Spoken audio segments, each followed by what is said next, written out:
Welcome to our August 16th, 2022 Board of County Commissioners meeting. We'll call the meeting to order. This morning we will have a moment of silence, and then we'll follow that by the Pledge of Allegiance, and then Commissioner Campy has an announcement that he would like to follow up that with, and then we'll go into our regular agenda.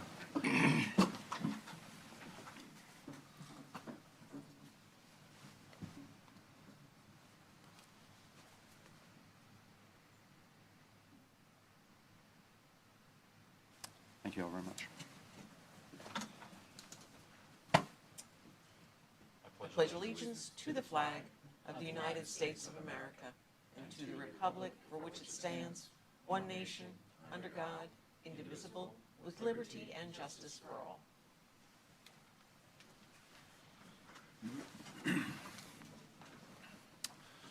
Okay, this morning at 9:05 or thereabouts, we will have our public comment.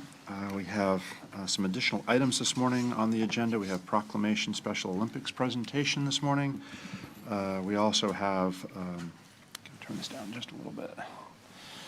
We have adopt a proclamation declaring Hunger Action Month in Martin County, Florida. That's consent item number 11. We have consent item number 12, which is adopt a proclamation declaring September 2022 as Suicide Awareness Month in Martin County, Florida. We have consent item number 13, adopt a proclamation declaring September 17th, 2022 as Constitution Week in Martin County, Florida. And we have consent item adoption of a resolution accepting and approving a drainage access and maintenance easement from the MacArthur Golf Course LLC to support the facilities being constructed with the opening of Southeast Cypress Avenue in Poinciana Gardens. And we have a quasi-judicial department item number 2, request for a plat approval for South Florida Gateway PUD infrastructure project, S26507. We have no consent polls at this time. Can we have a motion to approve the agenda? Mr. Chair, I'll move approval of the agenda with the additional items. Second. Okay, we have a motion, we have a second. Is there any further discussion on the motion? All in favor of the motion say aye. Aye. All those opposed? Motion carries unanimously. Okay, we have one public speaker, two public speaker, nope, sorry, that's for Three Lakes. We have one public speaker forum this morning. Mr. Pine? Are you going to do the proclamation first? Do you want to do the proclamations first, or do you want to do that? It's on, we only have one. Okay. Mr. Pine, good morning. Good morning.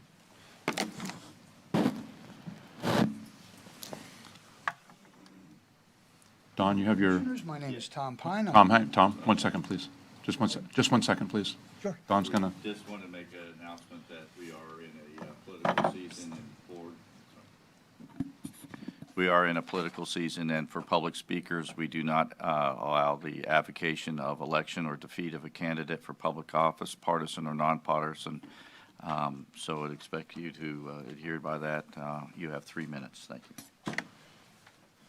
Mr. Pine. Good morning, Commissioners. My name is Tom Pine. Presently live in Jensen Beach. I've been a resident of Martin County for nearly 50 years. The definition of consent agenda, according to Martin County government, these items are considered routine. That's the key word here, routine, and are acted by one motion. There will be no separate discussion of these items unless a commissioner or a member of the public so request. Once again, hidden in the consent agenda between July 27th and August 3rd of 2022, there were $7,434,977 paid out, without identifying the payee or the purpose of the payments. That's a total of $41,719,567 paid out in just 2 meetings, without identifying the payees or the purpose of the payments. This is not open government. You can call it whatever you want, but this is not open government. Money is not the only thing hidden in the consent agenda. A few weeks ago, Commissioner Hurd had an item pulled from the consent agenda. It was a sweetheart deal to rent office space in Palm City Community Center for $1 a month for 10 years, with 2 more 5-year extensions, to the Palm City Chamber of Commerce. That broke news that the Jensen Beach Chamber of Commerce had already gotten a sweetheart deal for the entire community center building in downtown Jensen Beach. The details are unknown because, you guessed it, It too was hidden in the consent agenda. The county golf course has had cost overruns with the new course and new clubhouse, and of course, those cost overruns hidden in the consent agenda. These are just the ones I hear about. Anything that our local government doesn't want us to hear, to know about, gets hidden in the consent agenda. That's sick. It seems the majority of our commissioner thinks it's the taxpayers of Martin County's responsibility to pay up for all the extras for the Martin County Chamber of Commerce the business community wants and needs. At a recent county commission meeting, it was disclosed that our local government no longer posts legal notices in the Stuart News. One commissioner proclaimed how much money the taxpayers would be saving. Trust me, the taxpayers of Martin County won't say a penny of that money. I went back and read the commissioner's Dreams and Wishes 2022. The big two spenders on the commission want to put a diving well at the community pool. And so I'll quote, "So we can put more heads in beds." So I'll ask once again, why is it the taxpayers of Martin County's responsibility continuously prop up the Chamber of Commerce, the business community? Thank you for your time. Sir. Mr. McChrystal? Good morning. That's the last public speaker forum I have. If anybody else would like to speak at 9:05, please get your form into our bailiff. Mr. McChrystal, good morning. Did you get a haircut? A bad one. I didn't say that. I just said you get a haircut. Yes, you did. It was hidden under the hat, Frank. Good morning. Got my timer here too. It's gonna help. Everyone hear me? Okay.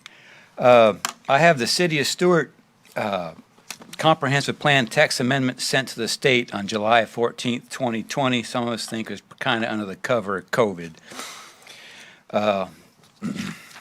Just some main things that stick out of the fine print for me.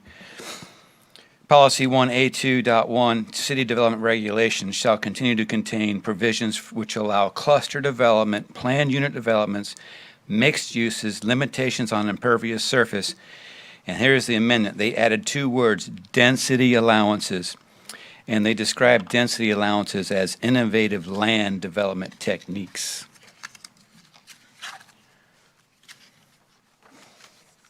Policy 1A7.2. In order to promote the efficient use of land and provide an attainable housing stock, the city's land development code shall provide adjustment through the urban plan unit development process to accommodate smaller residential units and allow smaller housing units to be calculated at 0.5 density per unit for units less than 900 square feet. So basically, they just doubled the density. Now, this is only inside the CRA, but the CRA is 40% of our residential inventory. So they basically doubled density inside the CRA. My favorite topic, the airport. The city shall continue to monitor Martin County's airport master plan and, where appropriate, seek to make its position known, blah, blah, blah. But what they crossed out was the important part, to ensure compatibility of land uses. Just crossed it out. The objectives 3A2. There's a couple of pages having to do with what was once called affordable housing, and now everywhere the word was affordable is now attainable. So this current commission kind of gives you a heads up of what their plans are. And luckily, the Stuart High Density Pipeline has been shut down for a couple months. The last 3 LPA meetings have been canceled. Wink, wink. See you after the 23rd. Anyways, I look at it like this. If the people of the city of Stuart don't rise up, then we deserve what we get. Thank you. Thank you, Mr. McChrystal. Anybody else from the public wish to comment at public this morning at 9:05? Seeing none, we'll close out the public comment.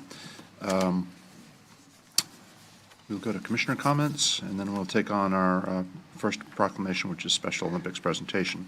Commissioner Jenkins. Good, thank you. All set? Well, that was quick. Yeah, raised, Commissioner Scampy. thank you. Raced right down to me. Two things, Mr. Chair. One, last week, while we were having the conversation about the Meridian Marina and its new ownership, there was a lot of comments in regards to the condition of the current condition of the marina facility itself. There was emails and some other public comments made, and then I made some comments in regards to the marina. But afterwards, I had an opportunity. I received an email message from Tim Mullins and Casey, his wife. They were the former owners of the marina. And I just wanted to be clear, I'm friendly with them. They have been pillars of our community. And my comments were not meant to demean or offend them personally. They have, for many years, while they owned the marina, been sponsors of countless community events. They sponsored anyone that would show up at their door, teams, leagues, individual youth athletes. Any of us that have been small business owners know what it's like when people continue to just come and ask for contributions and donations. And Tim and Casey were always very generous with that. They have done dozens and dozens of boating safety courses for adults and especially youth. They have sponsored or even organized boat parades, concerts, movies at their marina. And a lot of people will know Casey in particular for her leadership in the fight against All Aboard Florida. When I was discussing the condition of the marina, it was not meant to be disrespectful to them. I think that the two of them are wonderful people. Many of us in our community know them. I was speaking specifically about the facility in general. A lot of the things that were finalized with the new owners, especially in regards to environmental issues and cleaning up and getting the approvals from the DEP and things like that for some environmental issues, a lot of them were started or initiated with Tim and Casey, and a lot of the initial money for those expensive repairs were made by them. I just didn't want, when I received his email, I was disappointed that he would have felt that I did that intentionally. I didn't. The two of them continue to do business and live in our community, and benefit all of us and contribute both their time, their talents, and their money, which speaks volumes for who they are as people. So I wanted to personally and publicly apologize to them. It was never my intention to hurt their feelings or to be disrespectful to them. So the next thing I'd like to do is, Mr. Chair, is before we have our next commission meeting, which will be in September, we will be marking a very sad and tragic anniversary as far as I'm concerned, and I believe everyone would agree. Last August 26th, in an effort for the U.S. government to eliminate or to evacuate or, I should say, withdraw all of our troops from Afghanistan, 13 brave men and women were killed during that process. Several of them were 20 years old. And it struck me, as I'm sure it did many other people. My son is currently serving in the U.S. Navy. At the time, he was 20 years old as well. So it struck me, and I just wanted that anniversary not to pass without us acknowledging it. Last year, I and a group of people took 13 U.S. flags over the Veterans Memorial Bridge in honor of them. And a lot of people after the fact reached out to me and said, man, if I had only known, I would love to have participated in that as well. So since August 26th this year is falling on a Friday, on Saturday, August 27th at 9 a.m. in Jock Layton Park in Palm City, which is sort of diagonal from the post office, we'll be meeting there. If you have an American flag, please bring it. Everyone is welcomed. I think when we start to forget the sacrifice that not only these individuals made, many of them very young, but their families. That will be a terrible day for us if we forget. So 9 a.m. Saturday, August 27th, at the base, if you will, of the Veterans Memorial Bridge. It's Jock Layton Park. You can park there. We'll walk over. We'll stop at the top. We'll walk back. If you're interested, I'd be happy to see you there. Thank you, sir. Thank you very much for all of that, Commissioner. You always do a very good job with that. Commissioner Hurd? Yes. The Discovery Company has resubmitted their application for a comprehensive plan amendment to change the land use and the way that we allow development to proceed in western Martin County. They submitted it on, at about 4 o'clock on Friday afternoon. This is a new application. There are new, not just nuances, but this is a new proposal. It needs it deserves our careful, deliberate, transparent consideration. It's one of the biggest changes we've ever contemplated in Martin County. It will be, how we vote on this project will be our legacy in Martin County. So, we promised our residents earlier this year that we would have public workshops. We need to have public workshops on this. It needs to go back to the LPA because it is a new application. And also, there was a suggestion, and I think it's a good one, that for amendments of this magnitude, that we should have a supermajority vote in order to approve it. I think that that's a very, very wise decision. So I hope that we proceed transparently, deliberately, wisely with this amendment, and we get lots of public input because it's going to transform Martin County. Several months ago, the Maggie's Hammock addition, which is 5.3 acres to Maggie's Hammock in Rocky Point, was cleared of exotics. The past week, there have been plantings in Maggie's Hammock, in both the wetlands and in the uplands. It looks spectacular. It's going to be such a marvelous asset. So we're making improvements to an already terrific asset. And lastly, next Tuesday, August 23rd, is the primary election for all the local elected offices. This is your last chance to vote for them. None of the elected offices will be on the general ballot. So if you want to vote in your local elections, you must do it by next Tuesday. Thank you. I have nothing this morning. I was going to say Commissioner Donaldson? No. Mr. Donaldson, you have anything this morning? No comment. Ms. Woods? Okay. Thank you for all that. So the first item we have up this morning, I met with some folks a couple of weeks ago on a great item that is something that I think it's important to our community and something that touches a lot of folks in our community, that is something that we need to work on. And so this morning, we've added an additional item. It's called Proclamation Item Number 1. It's a Special Olympics presentation. I don't see Kevin. I see those folks. Do you know, Don, where Kevin Kerwin is? Oh, from our Parks. Yeah, from our Parks Department. I can go out the back door and find him. That would be great. Focus, if you can find Mr. Irwin.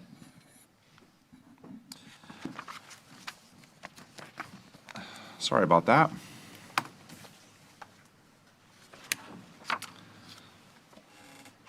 You got anything else you want to do for a few minutes? Yeah, we can vote. Oh, Parks and I Rec. can do Parks and Rec. I'm sorry about that. Let's do that. Parks and Rec. Take that up first. Can you pass it over for me? Got mine. Thank you. Yep. Donna, sorry, we're going to tag on to you this minute. I have Hey, there he is. something maybe, No, Donna can do her thing first, then Kevin can get situated, and She's got to tally them. I understand. Morning. Good morning.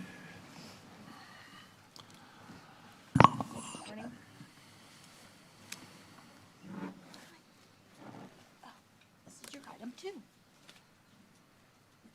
Donna Gordon for administration. Let's see. Good morning, Commissioners. Kevin Kerwin, Martin County Parks and Recreation Department, Deputy Director.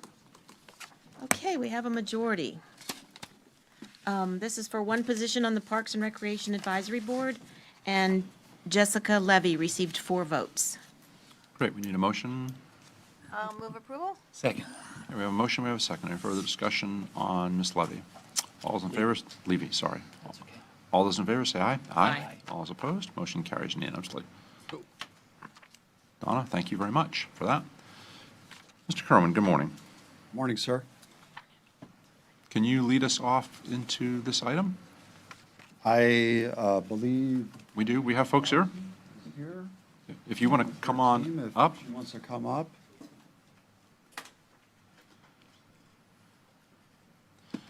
Good morning. Hi, good morning. How are you? And Aaron, I will navigate if you want to introduce your team, and we'll you. get on with it. Thank you.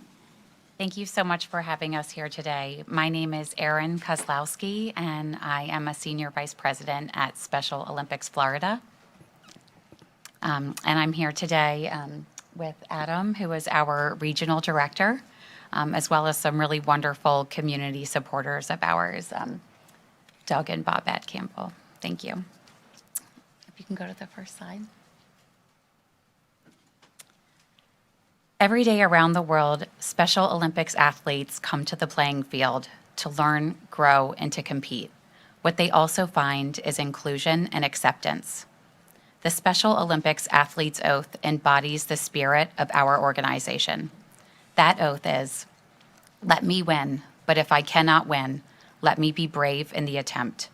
Special Olympics envisions a world where all people belong. Our organization was founded by Eunice Kennedy Shriver in 1968, and we now proudly serve 6 million people with intellectual disabilities in 180 countries. An approximate 1 to 3% of the population has an intellectual disability. This means that based on Martin County's population numbers, 1,600 to 4,800 people in your community have an intellectual disability. Next slide, please. Currently, Special Olympics Florida serves 60,000 people in the state. This includes 285 people in Martin County. We provide 11 sports year-round. They're broken down into 4 seasons. Every season, an athlete picks one sport that they want to participate in, and they train for 10 weeks in that sport. After that, they get to compete at the local level. If they are a first-place finisher, they qualify to advance. They go to our regional competitions. From there, they can advance to our state competitions. And after that, they can actually go to USA Games and then World Games if they continue to qualify. There is no cost for our athletes to participate. There's no cost to them, there's no cost to their caregivers, and they can participate for their entire lives. We have athletes who are 2 years old all the way up until 88 years old. This does not mean that our services are cheap. They're actually very expensive, and the only reason why they're possible is because of our community partnerships. Competing at the regional and state level is an incredible achievement. It requires commitment, dedication, and health. The intellectually disabled population has little to no access to medical care, as 70% are living at or below the poverty level. Because you have to have a valid medical on file in order to compete in Special Olympics, we realized a long time ago that we had to help fix this health disparity. As you can see, out of a team of 10 athletes, 6 will be overweight or obese, 3 will have low bone density, 4 will need eyeglasses, 2 will have an eye disease, 3 will fail a hearing test, 3 will have untreated tooth decay, and 1 will need an urgent referral to a dentist.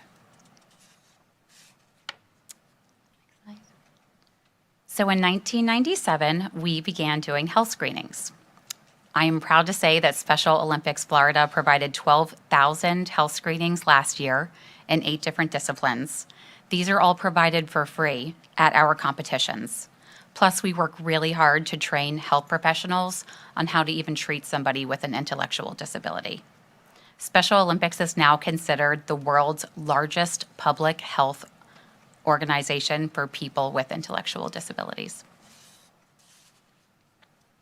Our organization strives to be a community builder, so we're really embracing those who might otherwise be forgotten, and we really strive to have holistic services that not only include health, but also include non-competitive programs. So a few examples of these are our Young Athletes program, which unlocks the possibilities for our youngest athletes, ages 2 to 7 years old, really with gross motor skill coordination. Our Little Elites program is an intro to sports. It bridges the gap from the transition from the Young Athletes program into our competitive program at age 8. Our motor activity training program serves our severely challenged athletes who may not be able to participate in team sports. All of our sports are adaptive, and we group our athletes by age and ability level, and we serve every type of an intellectual disability. This includes Down syndrome, the entire autism spectrum, cerebral palsy, and Fragile X syndrome, just to name a few. And our goal is to continue the legacy of Eunice Kennedy Shriver, which is to change the world one athlete, one coach, and one volunteer at a time. So I'm here today to ask for your partnership. We are currently serving 285 children and adults in Martin County, and there is an estimated 1,600 to 4,800 people with intellectual disabilities who live here.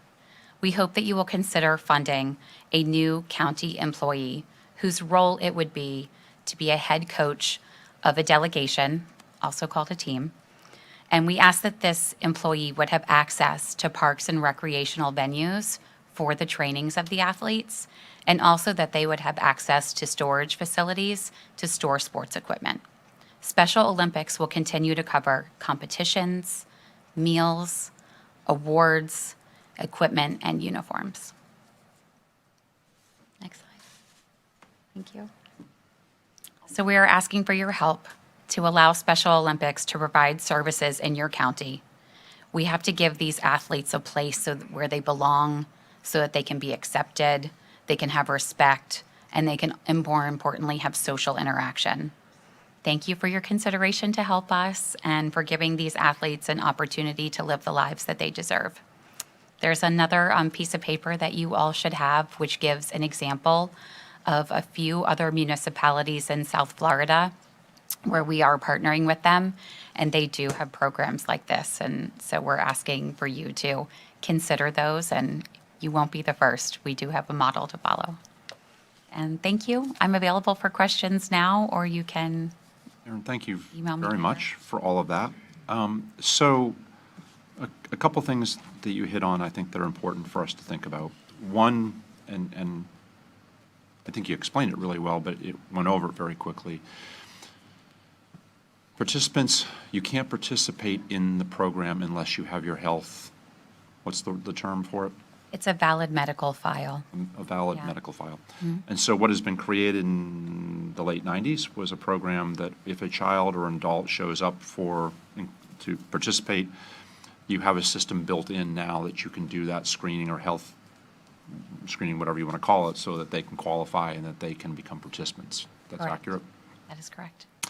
And so in the communities where, and I think there were 2 cities down south that have done this. One was Doral and one was Miami Beach, right? Correct? City of Miami. City of Miami, sorry. City of Miami. The model that seems to be changing or seems to be happening is that if a jurisdiction takes on a full-time employee that manages the entire program, the success rate is significantly better in terms of getting more involvement, more inclusion, and better outcome at the end of the day. Is that an accurate sort of? Yes, we are an entirely volunteer-driven organization, and we see that when you have somebody in place who is receiving some type of a salary or a stipend, there's structure, there's reliable training times. It just provides so much more for our athletes, and you see that entire program thriving. You see those athletes continuously advancing to the graduated levels of competition. And we work with them. They become a Class A volunteer, a certified Special Olympics coach. We're with them every step of the way. And so currently in Martin County, we have, how many programs are we offering, or are we doing? I know the Sailing Center is engaged. There's 9. We have 9 programs. And that's, some of that's through our Parks Department, Kevin? Yes, sir. Primarily through, so at Sailfish Splash, there's a Special Olympic training program that operates there. And then we have Sailing Center. What else do we do? I know that there's also utilization of softball fields Okay, and also some open play fields. okay, fantastic. Commissioner Hurd? Yeah, we haven't even voted on our final budget for 2023. And all we can do is reduce it at this point from our tentative approval. So my suggestion would be that you communicate with our Parks Director and with our Deputy Parks Director in order for us to determine what your needs are and what our ability to share our assets is. Okay. Thank you.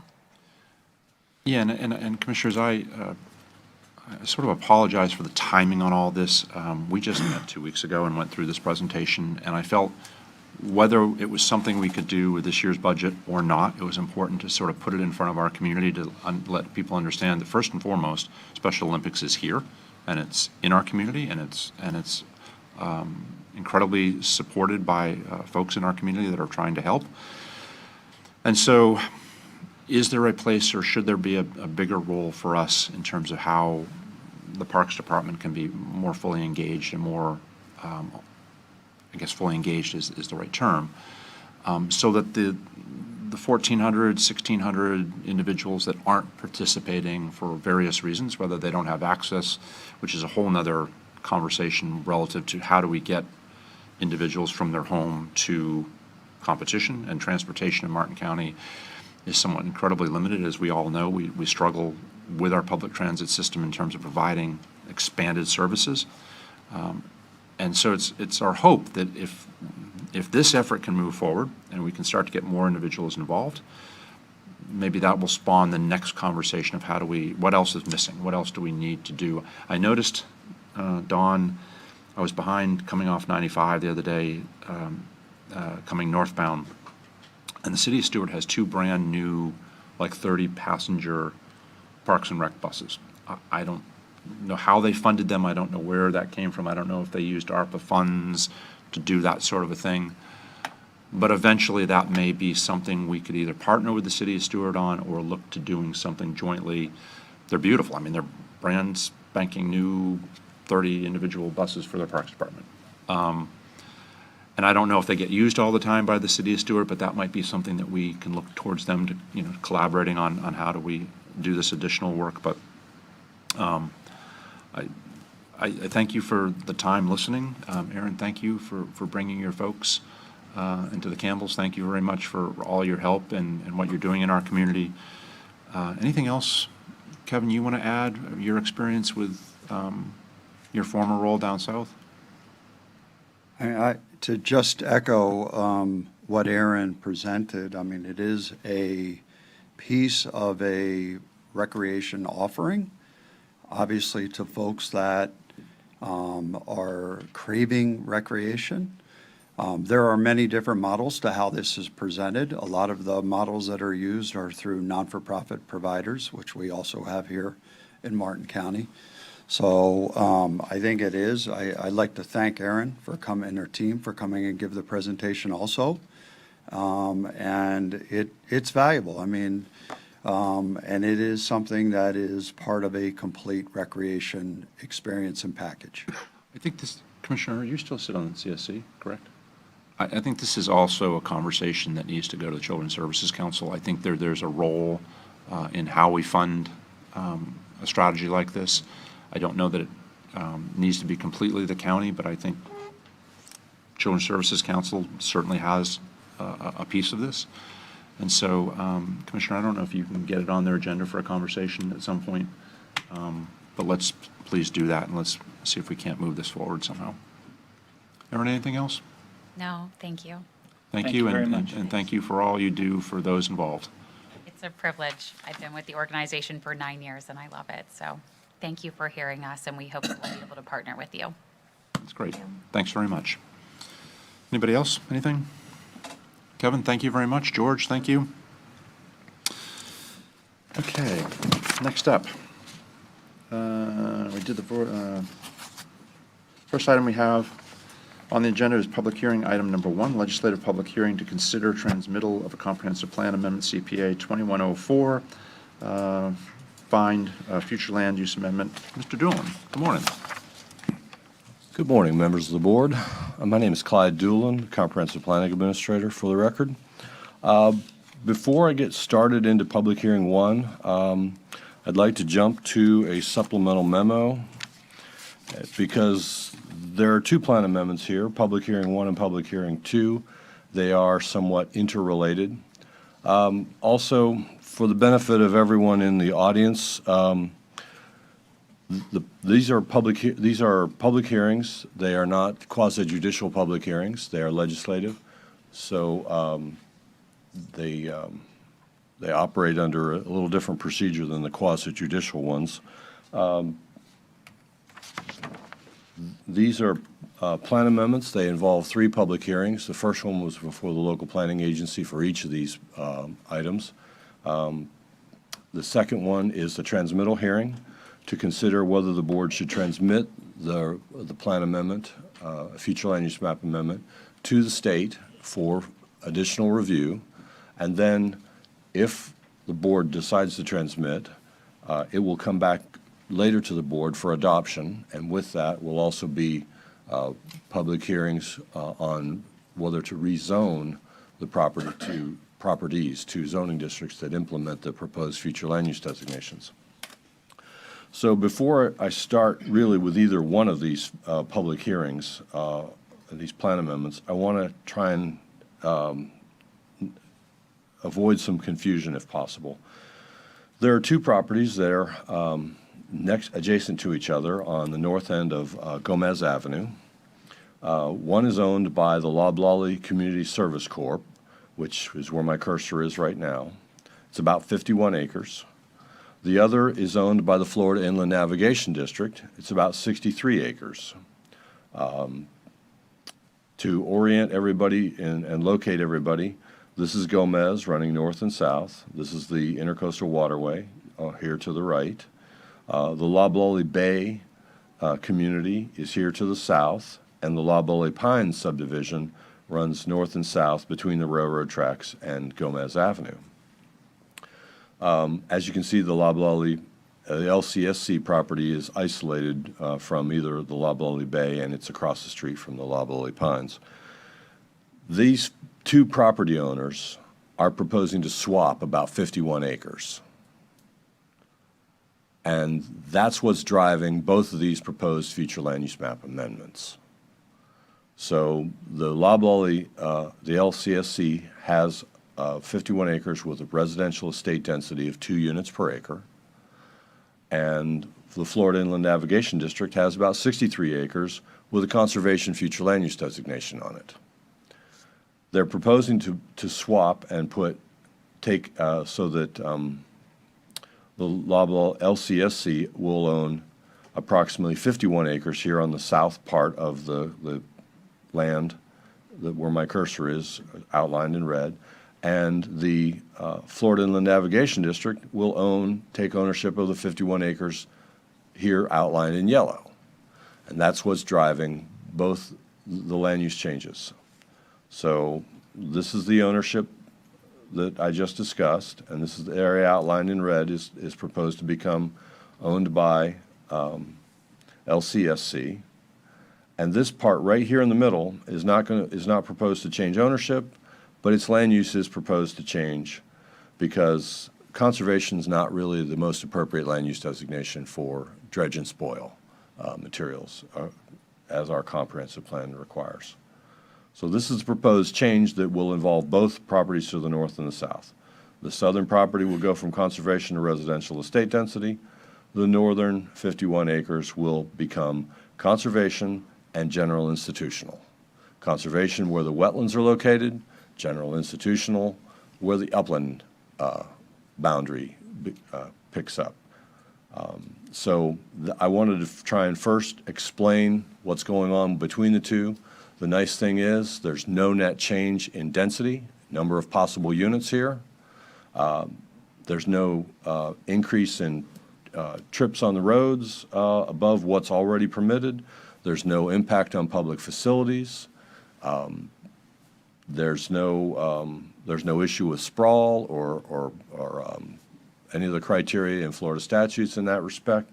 So this is really just an assignment of land use designations that are fitting for what the respective property owners want and is most appropriate for the proposed use of spoil material for the Florida Inland Navigation District. And with that, I'll go back to the beginning and outline the numbers. The public hearing one, CPA 2104 find, is a proposed change to change 51 acres from institutional conservation to residential estate density, 3.16 acres to institutional conservation, and 8.62 acres to 3.16 to institutional general, and 8.62 would remain institutional conservation of the fined property. I can go into more detail if you'd like, but staff recommends approval for the board to transmit this proposed plan amendment to the Department of Economic Opportunity and for the state agencies to do their reviews as well. For what you were dealing with, very well done. Commissioners, any questions of staff on public hearing item number one? Seeing none. Mr. Crady? Good morning. Clive, you can plug in a 3-slide PowerPoint presentation to give you a little bit more background. But my name is Morris Crady. I'm senior partner with Lucido and Associates, the 816. Yeah. Nope, not the other one. Wrong one. Yeah. And I'm here on behalf of Loblolly Services, or Loblolly Community Service Corporation, and also FIND, Florida Inland Navigational District. And we are in agreement with staff recommendation of approval. But just to sort of give you an idea of how this all started, FIND owns this property. I think it's been designated conservation since 1982. Morris, just for the heck of it, what is FIND? Florida Inland Navigational District. So they are? It's a federal agency responsible for Managed. dredging and maintaining the intracoastal waterway. So they have these parcels along the shoreline where they actually prepare them to store spoil material that's dredged from the navigable waterways adjacent to these areas. So FIND was in the process of doing that, and they did do a delineation of wetlands on their site, and they actually started to clear about 16 acres of upland property. And they did leave some buffers and of vegetation along the perimeter. But you can see that the intention was to put the spoil right across from single-family development here, and this is the Loblolly Pines Fitness Center, or the Administration and Fitness Center. And Loblolly Pines and Loblolly Bay are all now consolidated into one project that's managed as Loblolly Community Service Corporation. So they're all tied together. And so the idea was that the next step that FIND needed to do in order to make this a usable spoil site was to provide access to the river to construct their pipeline facilities and also provide access to the waterfront. So then Loblolly got involved in knowing that Loblolly owns 51 acres here that was previously owned by the Krupp family. In fact, the Krupp family had, I think, a home and some beehives out here at one time. But before the swap, I think FIND wanted to make sure that there was still usable upland area. So we went about and did a wetland survey of this property, Loblolly's property, and determined that there's approximately 16 acres of usable upland areas on both sites. But Loblolly's parcel actually had a man-made access road that gave them access down to the waterfront that was built by the previous owner early on in the 70s or 80s. So that relieved the need to build another access point through their existing facility. So the portion that's not changing is the 11.78 acres here. And so under the existing conditions, Loblolly owns this piece up here. We were in here about a year ago where this right-of-way was abandoned, so they're a little bit more than 51 acres, but that is the existing condition, conservation to the north, and we have conservation to the south. So it made sense to do the land swap. And again, we wanted to make sure that we were swapping apples for apples, so we went through a great deal of effort to make sure there was no difference in usable land. So the proposed situation would occur like this. And again, the estate density moving adjacent to Loblolly Bay and Loblolly Pines. This is actually the wetland delineation that we did as part of that swap. We determined that there's an equal amount of upland vegetation on this parcel. This is the access path. We're using the existing disturbed area that will provide the pipeline location for any future dredge operation and also allow them to maintain that pipeline. So back in '82, there was just one conservation land use designation when it was originally done. Now the county has adopted a general institutional category to allow these types of spoil operations. So we define that area, which is based on the upland usable portion of the property, and that's the general institutional, and that's really the, other than that, it's an equal swap of land for Loblolly and Find. And with that understanding, we do have representatives from Find here and also from Loblolly. If you have any questions, we'll be glad to answer them. Fantastic. Commissioners, any questions for the applicant? This is a public hearing. Anybody from the public wish to comment on public hearing item number 1? Commissioners, I failed to mention that we did turn in the notice to surrounding properties at the LPA meeting for this meeting as well. Okay. Anything else, Clyde? Again, this is a public hearing. Anybody from the public that wishes to comment on this item, it is public hearing item number 1, which is a comprehensive plan amendment transmittal 2104. Seeing none, back to the board. Move to approve staff's recommendation. Second. We have a motion, we have a second. Is there any further discussion? All in favor of the motion, say aye. Aye. All is opposed, motion carries unanimously. Clyde, you want to do we need to do item 2, or is it just? I'd be happy to introduce it. Item 2, public hearing 2, is a 21-05 LCSC. It's a future land use map amendment.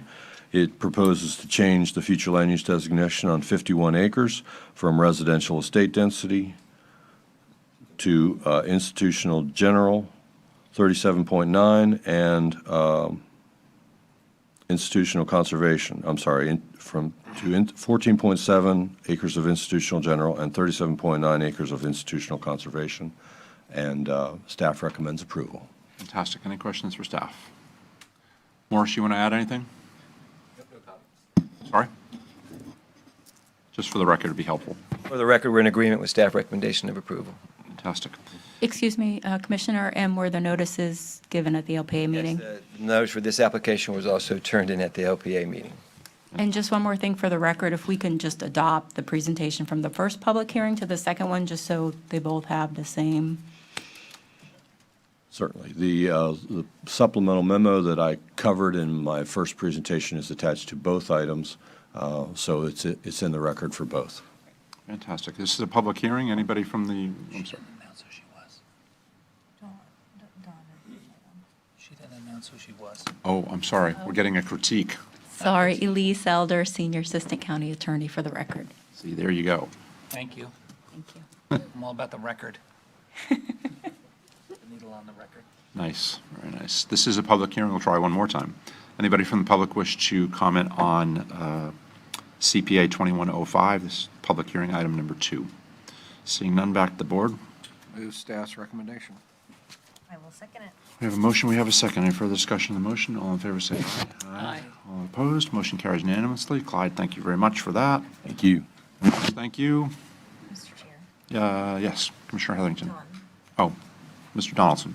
Thank you. I just wanted to say, having been a commissioner on the Florida Inland Navigation District, I just want to make it clear that it is a state agency that is the local sponsor for the Atlantic Intercoastal Waterway and provides the land necessary for the Corps to help us maintain our waterway. And they also provide grants to local communities for access. So just for those of interest, they do a lot for our community.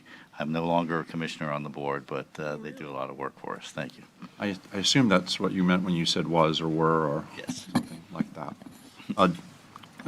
Mr. Donaldson served for many years as our fined Florida Inland Navigation District Commissioner from St. Lucie County, correct? St. Lucie, yes. Mhm. St. Lucie You County. did a nice job. Can you not because you're our He administrator? lives in Martin County now. Yes, you can't be, yes, I'm a resident of Martin County now and could not serve St. Lucie in that. Who took your place? It's vacant. Okay. Next item on the agenda is quasi-judicial public hearing item number 1, request for a zoning district change by Three Lakes Golf Course LLC. Mr. Walden, good morning. Morning, sir. This is a quasi-judicial matter? So, Commissioner Jenkins, do you have any ex parte? I do, and they've been filed. Commissioner Harrington? If any, they've been filed? Commissioner Campy? Mine have been filed. Commissioner Hurd? Mine have been filed. Mine have been filed as well. Do we have any interveners? No, sir. We have no interveners. Do we have your work history that you need to turn in? I do. And we need to swear in anybody that will be testifying for the applicant. Raise your right hands. Do you swear or affirm that the evidence you're about to give will be the truth, the whole truth, and nothing but the truth? Okay, fantastic. If anybody else decides somewhere along in the process that they want to testify on behalf of the applicant, we'll swear you in if you were not sworn in. And also, if you were sworn in, just please tell us when you come up to speak. Mr. Walden. Thank you, Chairman. Good morning, Commissioners. Peter Walden, Deputy Growth Management Director, and a copy of the full agenda item along with my work history has been turned in as Exhibit 1 for the record. This is a request by Three Lakes Golf Club, LLC, for a proposed amendment to the county zoning atlas for an agricultural district designation. The proposed amendment is to change the existing zoning district on an approximate 1,218-acre undeveloped parcel of land from A2 Agricultural District and A1 Small Farms District to AG20A General Agricultural District, or the most appropriate district, included as a request for a certificate of public facilities exemption. This site includes approximately 500 acres on the west side of Canner Highway and is adjacent to the St. Lucie Canal. The site also has an approximate 700-acre parcel located east of Southwest Canner Highway on the north side of Pratt Whitney Road. The land use designation for the property is agricultural, which has a maximum density allowance of 1 unit per 20 acres. This is the zoning atlas for the area. The top right corner of the eastern parcel is zoned A1 Small Farms District. The rest of this site is A2 Agricultural. The only material change to the site considering the land use restrictions is that with the rezoning, the setbacks go from 25 feet in the A2 and A1 district to 50 feet in the AG28 Agricultural District.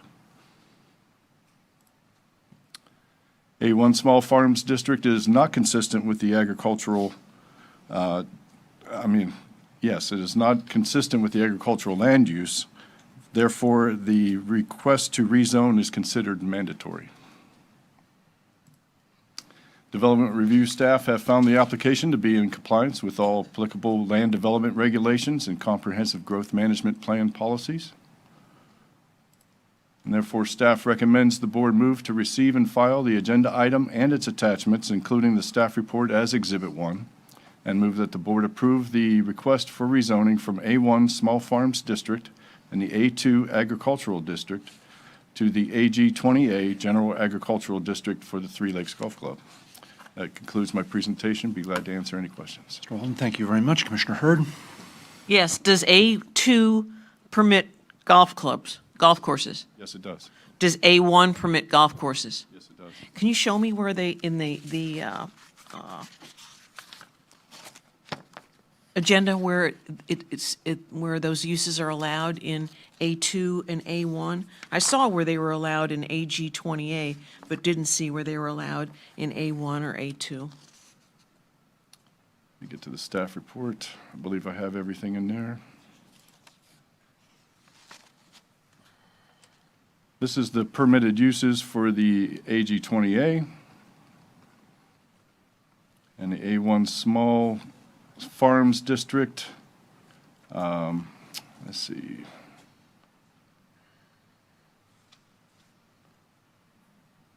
5 yards, trailer. Okay, so it does tier down to any uses permitted in the R2A district, which I do not have on here, and that's where you'll find that it is a permitted use. So it's any permitted uses in the R2A, which is, tiers down, like I said, any residential land use allows golf. And in A, let's see, that's A1, And the A2, Yeah, and the same aspect goes, it says any permitted uses in the A1 and A1A districts, which also tier down to the R2A, and that's where you get the permitted use for golf. Golf is pretty much permitted in every land use except for maybe industrial and general commercial. except it's not expressly permitted in A1 or A2. It is through the code as it tiers down to the other zoning districts. That's how it's applied. Okay. Is that part of your staff report? Yes, because it's clearly No, stated in the permitted uses in R2A. I do not expressly say that in the R2A that it is permitted, but it is in fact a permitted use in the R2A, Okay. in all residential districts. Did this go to the LPA? Yes, it did. And the decision was? Unanimously to recommend approval. And was there a quorum? Yes, there was. Okay, thank you. Any other questions of staff? Mr. Grady. Good morning again. For the record, my name is Morris Crady, senior partner with Lucido and Associates, and we did turn in the proof of notice to surrounding property owners at the LPA meeting. And this is a mandatory rezoning. The only other difference between the A1 and the A2 is that they allow for a 2-acre and a 5-acre lot size. The AG 20A makes the lot size consistent with the industrial land use, which is the minimum lot size of 20 acres. So we are in agreement with staff recommendation and approval, and we'll be glad to answer any questions. Any questions for the applicant? Seeing none, this is a public hearing. Anybody from the public wish to address us on public hearing quasi judicial item number 1, request for a zoning district change by Three Lakes Golf Course LLC? Yes, sir. If you have a speaker form that you could turn to the bailiff, and you please come up and speak, and then if you could fill that out afterwards, that would be great. I'm Brian O'Connor. There's some of us here that live across the river from this area and got this notice, but I guess some of us were out of town for this. I'm not really sure, so I'm actually asking your guidance on this. How do we get more information about what's actually happening?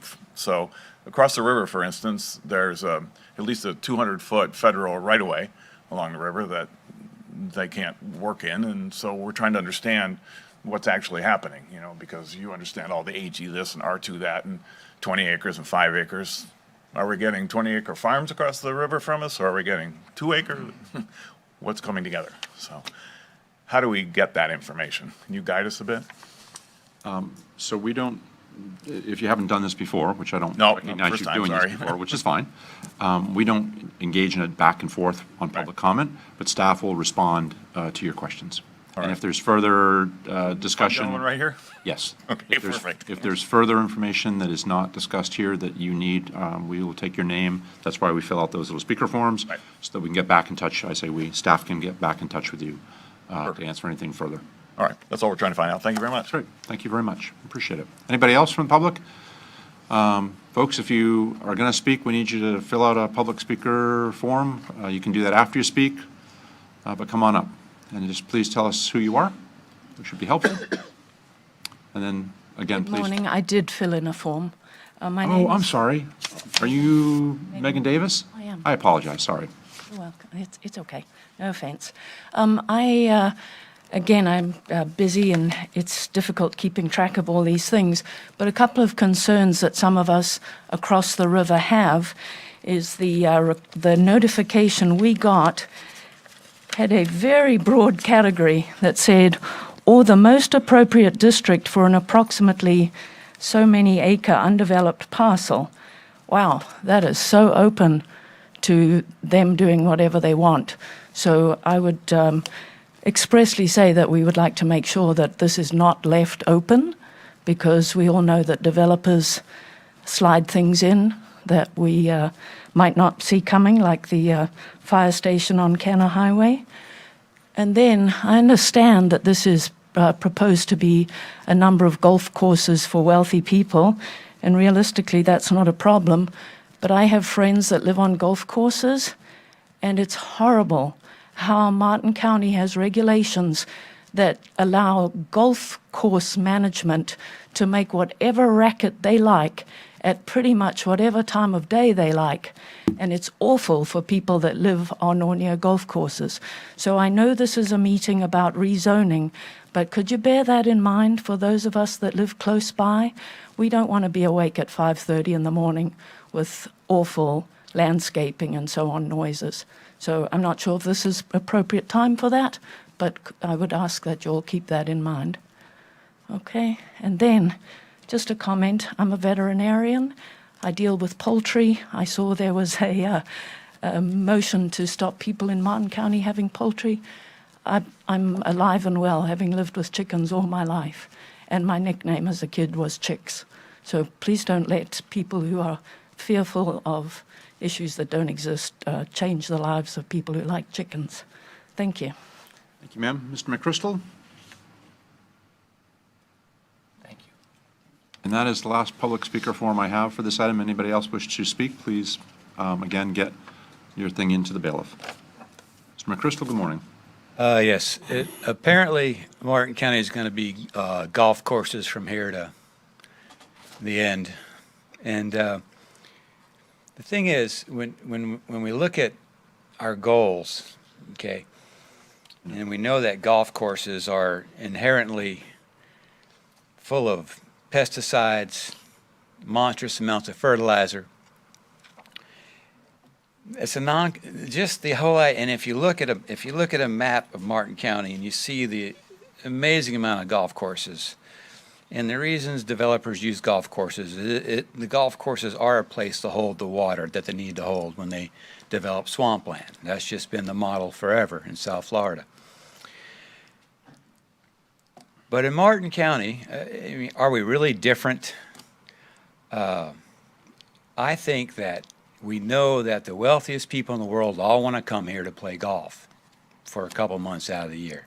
And that's just the way it's going to be. But why don't we lead the nation and the world in making sure that we are doing the absolute best job we can to make sure golf courses and all of the possible pollutants that go into the river don't happen here. It's going to take some money. It's going to take some willpower, but we should ask for that.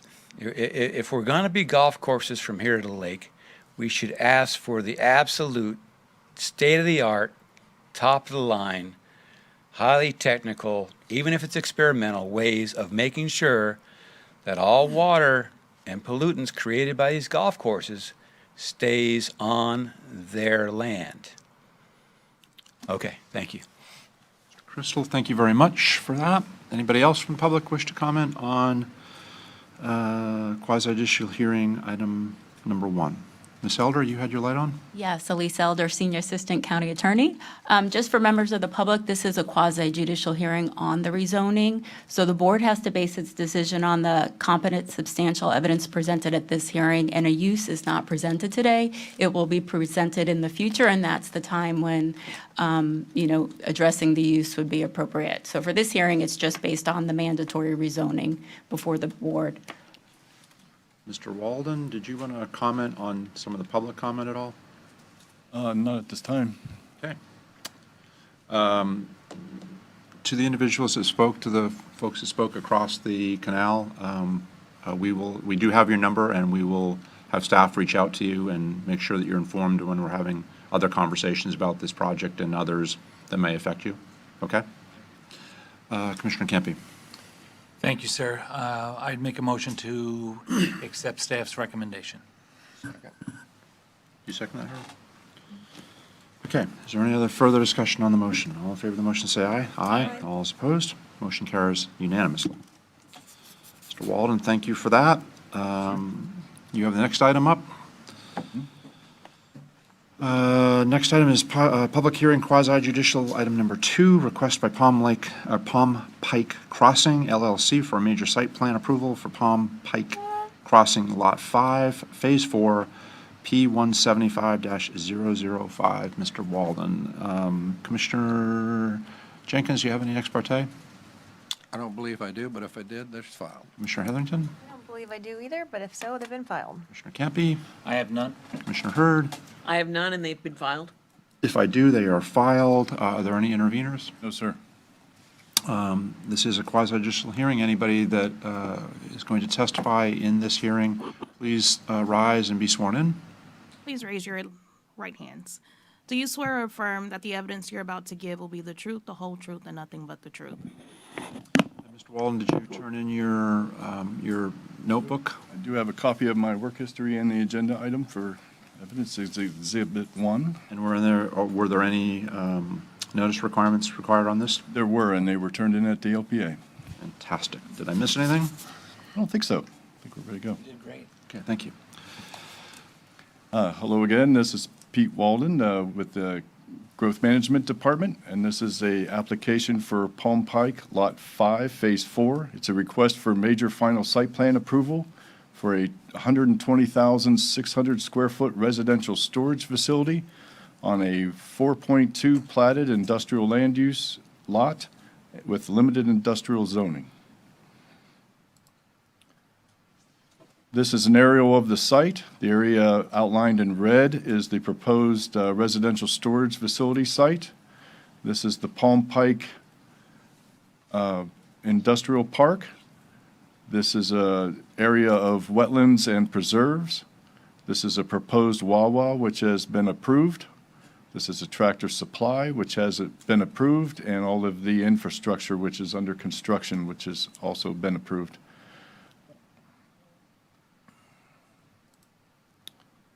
As I mentioned, the site is zoned and has a land use of industrial. Across from High Meadows Avenue is general commercial, and there is some rural density further down the road. And to the west is the Florida Turnpike. This is a copy of the proposed site plan. Here's the 120,000 square foot residential storage facility.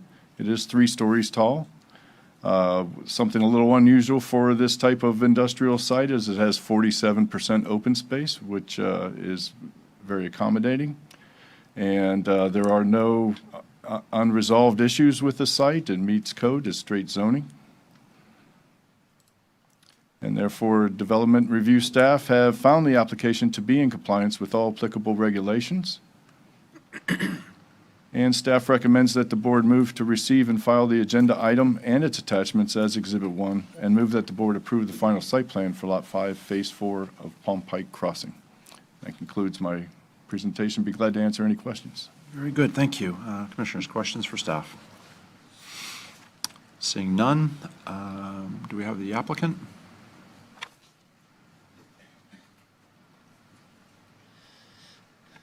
Good morning. Good morning. Brandon Ulmer with Thomas Engineering. I have been sworn in. I support staff's recommendation, and I'm here to answer any comments that you may have. Okay. Commissioners, any questions for the applicant? Seeing none, this is a public hearing. Anybody wish to speak on public hearing item number, quasi-judicial public hearing item number 2, Palm Pike Crossing Lot item or number 5, Phase 4? Seeing no one from the public, we'll come back to the board. Any further questions for staff? We need a motion.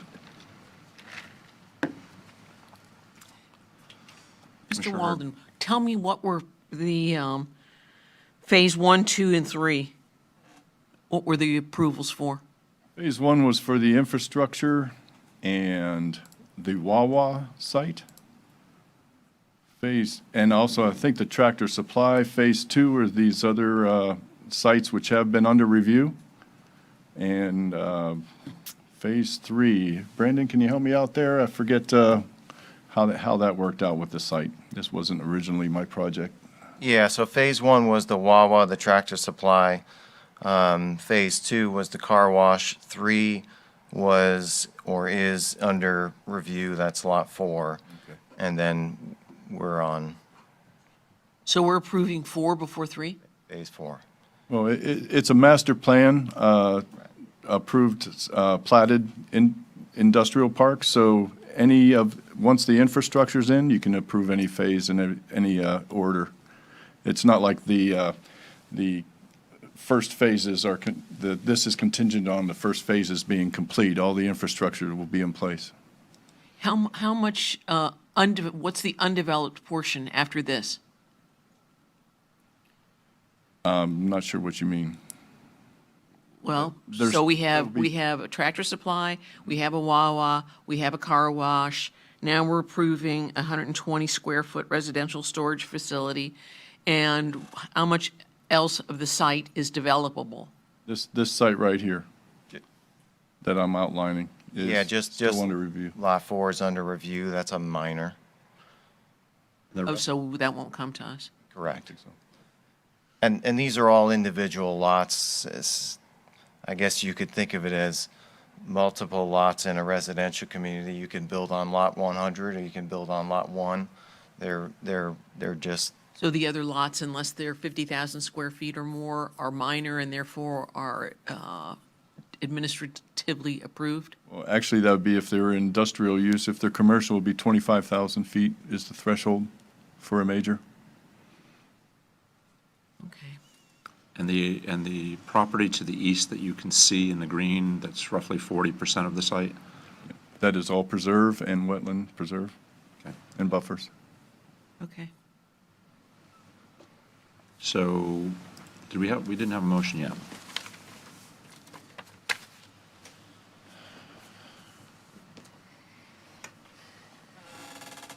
Okay.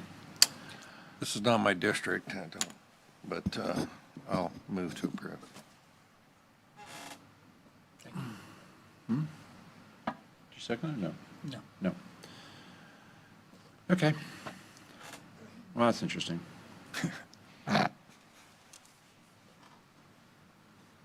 We have a motion, but we don't have a second. So I don't know what we do from here. We can have a substitute motion to resolve this matter, but again, this is a quasi-judicial hearing, and the decision has to be based on the competent substantial evidence presented to the board in a quasi-judicial hearing. So that would be the standard. So if there's going to be an alternate motion not to approve, then I would ask that we address or list the reasons for not approving at this point. Understand. So what's interesting is the site plan has already been approved, phases have been approved, and this is just a continuation of the process. But we don't have a second to the motion.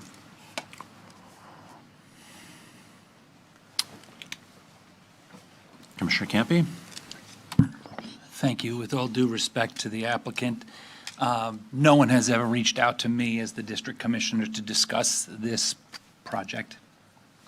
I'm obviously familiar and aware of the overall project, and I understand, based on legal counsel, that I would need to have, what's it called again?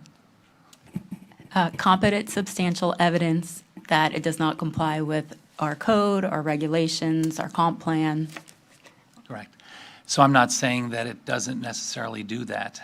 I'm saying that had I been afforded the opportunity to meet with you all, not that I'm trying to dictate what private business owners do on their private property, I just personally don't think that an additional 3-story, 120,000 square foot residential storage facility, considering one has just opened a walk away from this one, is the ideal option for a large piece of this larger site. I think that, you're more than entitled to put whatever you would like there, but I represent the community, and had there been any kind of community outreach, I think that there are a lot of additional opportunities that would have a much broader appeal and acceptance of the Palm City residents than an additional storage facility place. So I'm stuck.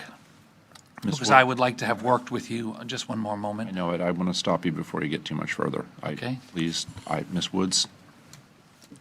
I will also defer to Ms. Elder, but I want to caution the board as a whole that it's competent, substantial evidence, not opinion, not feelings. And I'm respectfully just cautioning the board that this is a quasi-judicial matter, and that we follow the rules.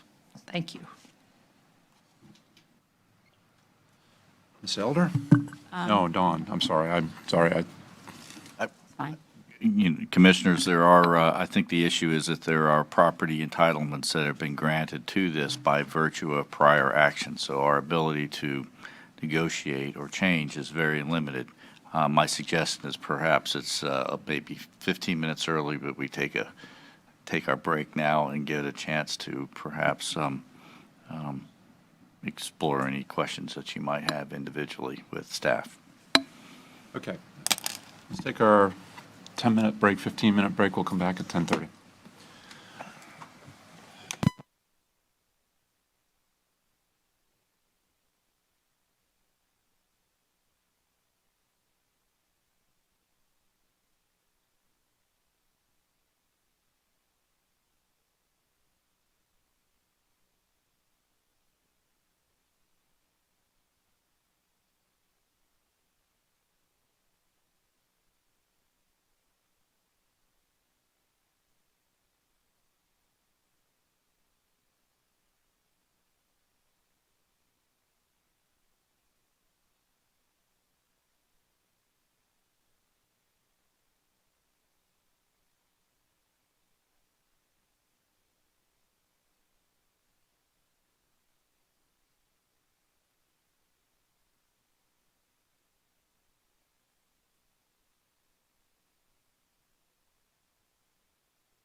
Okay, welcome back from our morning break, a little bit early. Mr. Waldem. Thank you, sir. We're resuming the Palm Pike Crossing, Lot 5, proposed residential storage. Okay.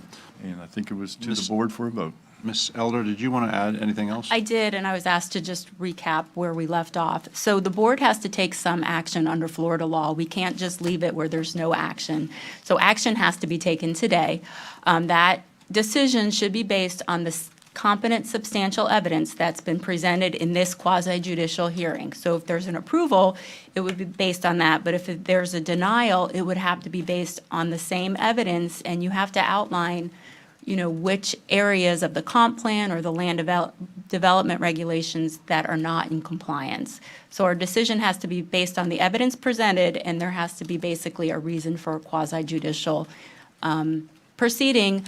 Otherwise, there's an issue of legal defensibility if we are challenged, and that would be a concern for the county attorney's office. Very good. I hear you. Mr. Donaldson? I was just going to state and ask staff just to give a little background. I know this particular property, which was already went through the zoning and has their master plan.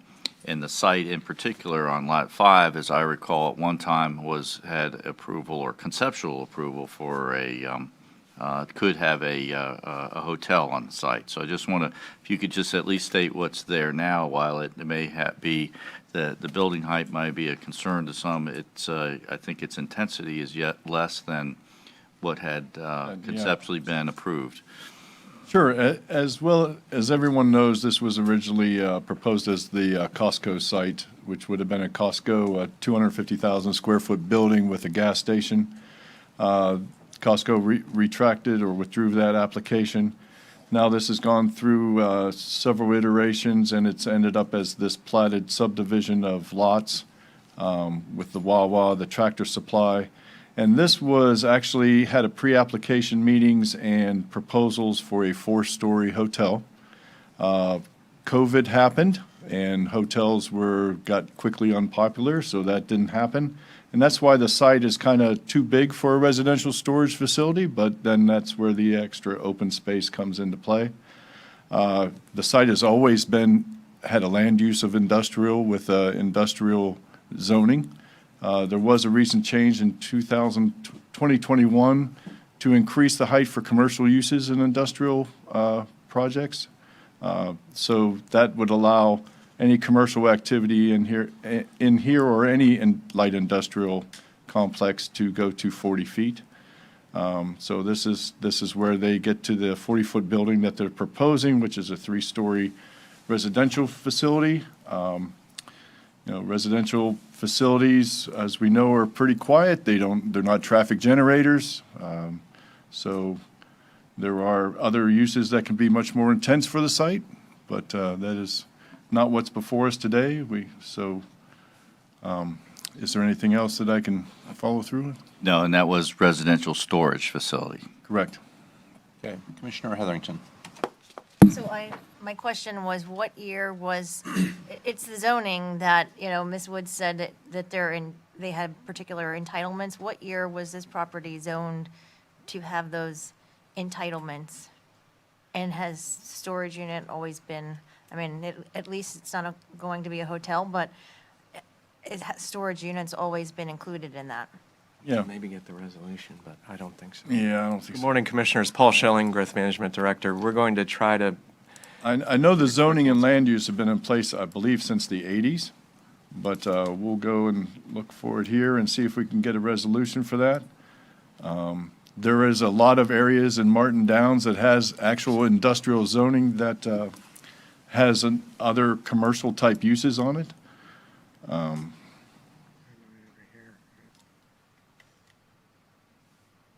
Got it? I think so. Yep. Right here.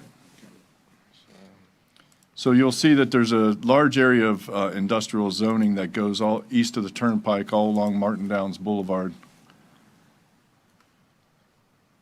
So it appears as though the resolution is 05-6.6, which would indicate 2005. would be the LI rezoning, and then the land use, of course, would be in the early 80s.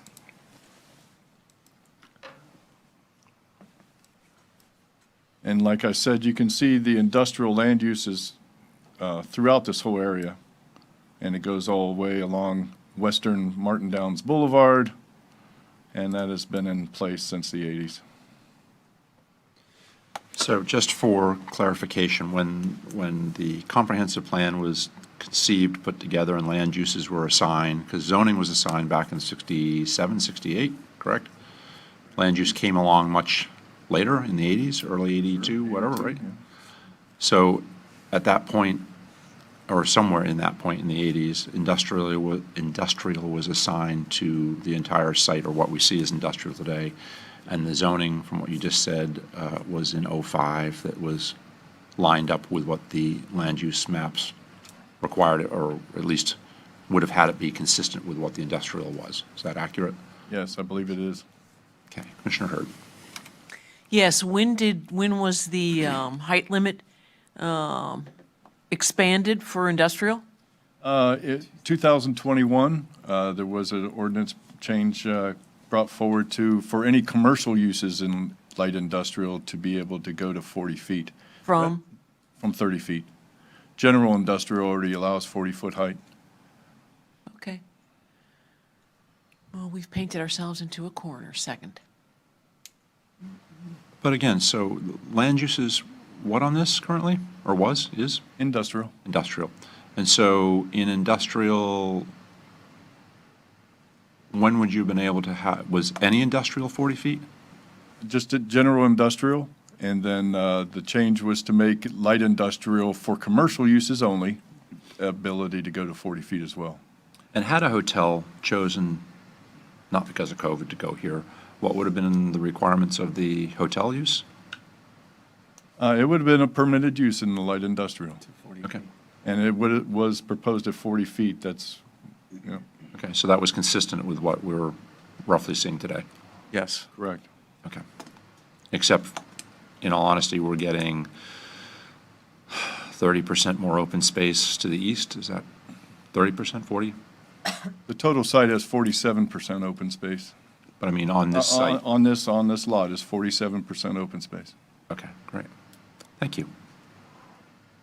Commissioner Hurd seconded it. Who did? I believe we had a second. Commissioner Hurd, did you second it? I didn't hear that, I apologize. Okay, so we have a motion and we have a second, Commissioner Jenkins and Commissioner Hurd. Is there any further discussion on the motion? All in favor of the motion, say aye. Aye. All is opposed? Opposed. Motion carries 4-1 with Commissioner Campy dissenting. Thank you. Thank you. For all the extra clarity, we appreciate it. Okay.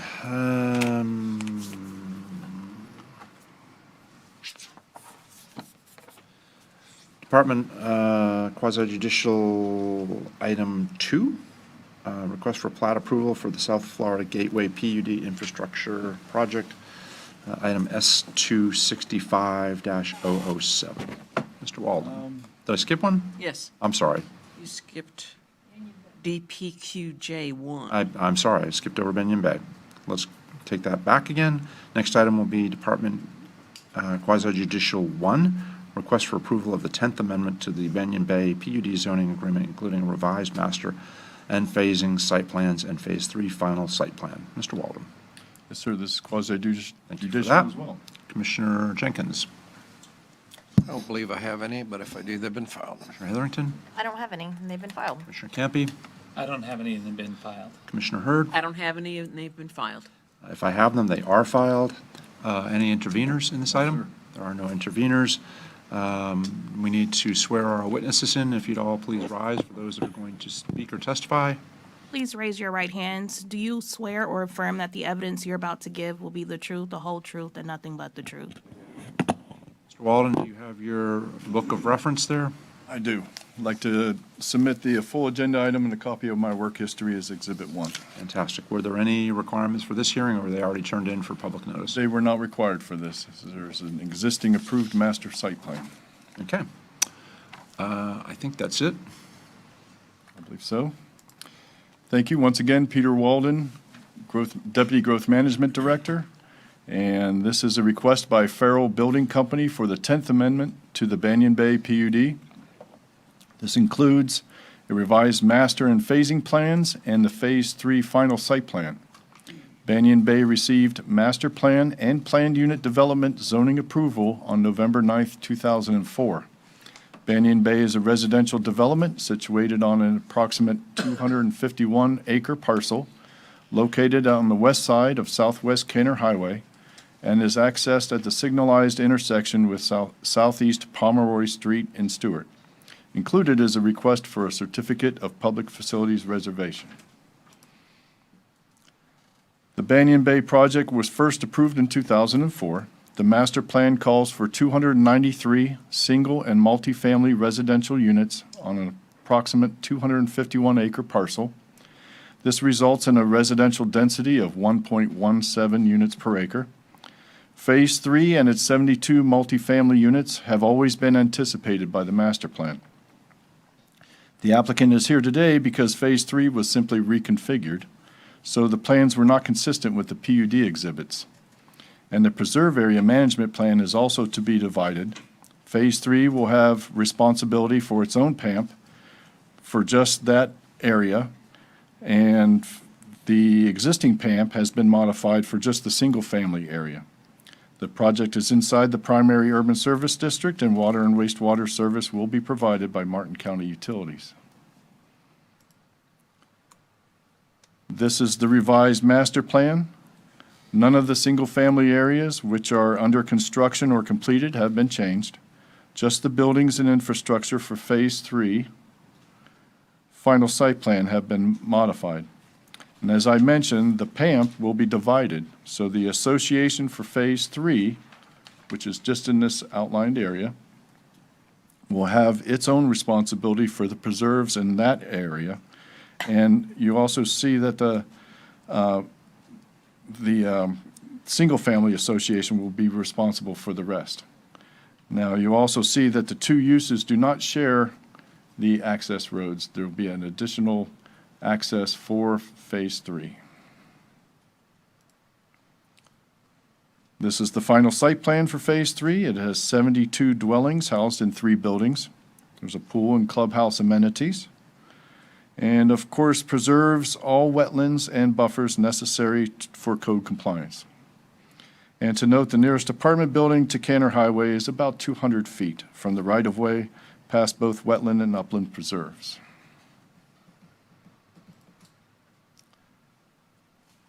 Staff has found the development review staff have found the application to be in compliance with all applicable regulations as detailed in the staff report.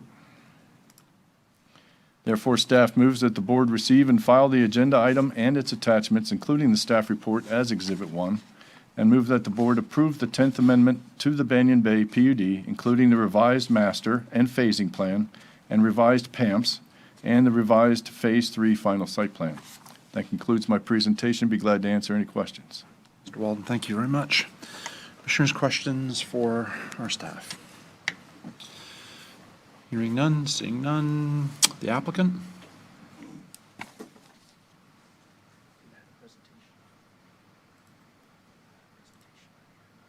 Okay. Gotcha. No, you can do it. You can expand it as well. Thank you, Mr. Chairman. Is this on? Members of the commission, my name is Michael Sanchez. I'm representing Farrell Building Company. I'm a land development manager and a certified land planner. It's a pleasure to be here with you today.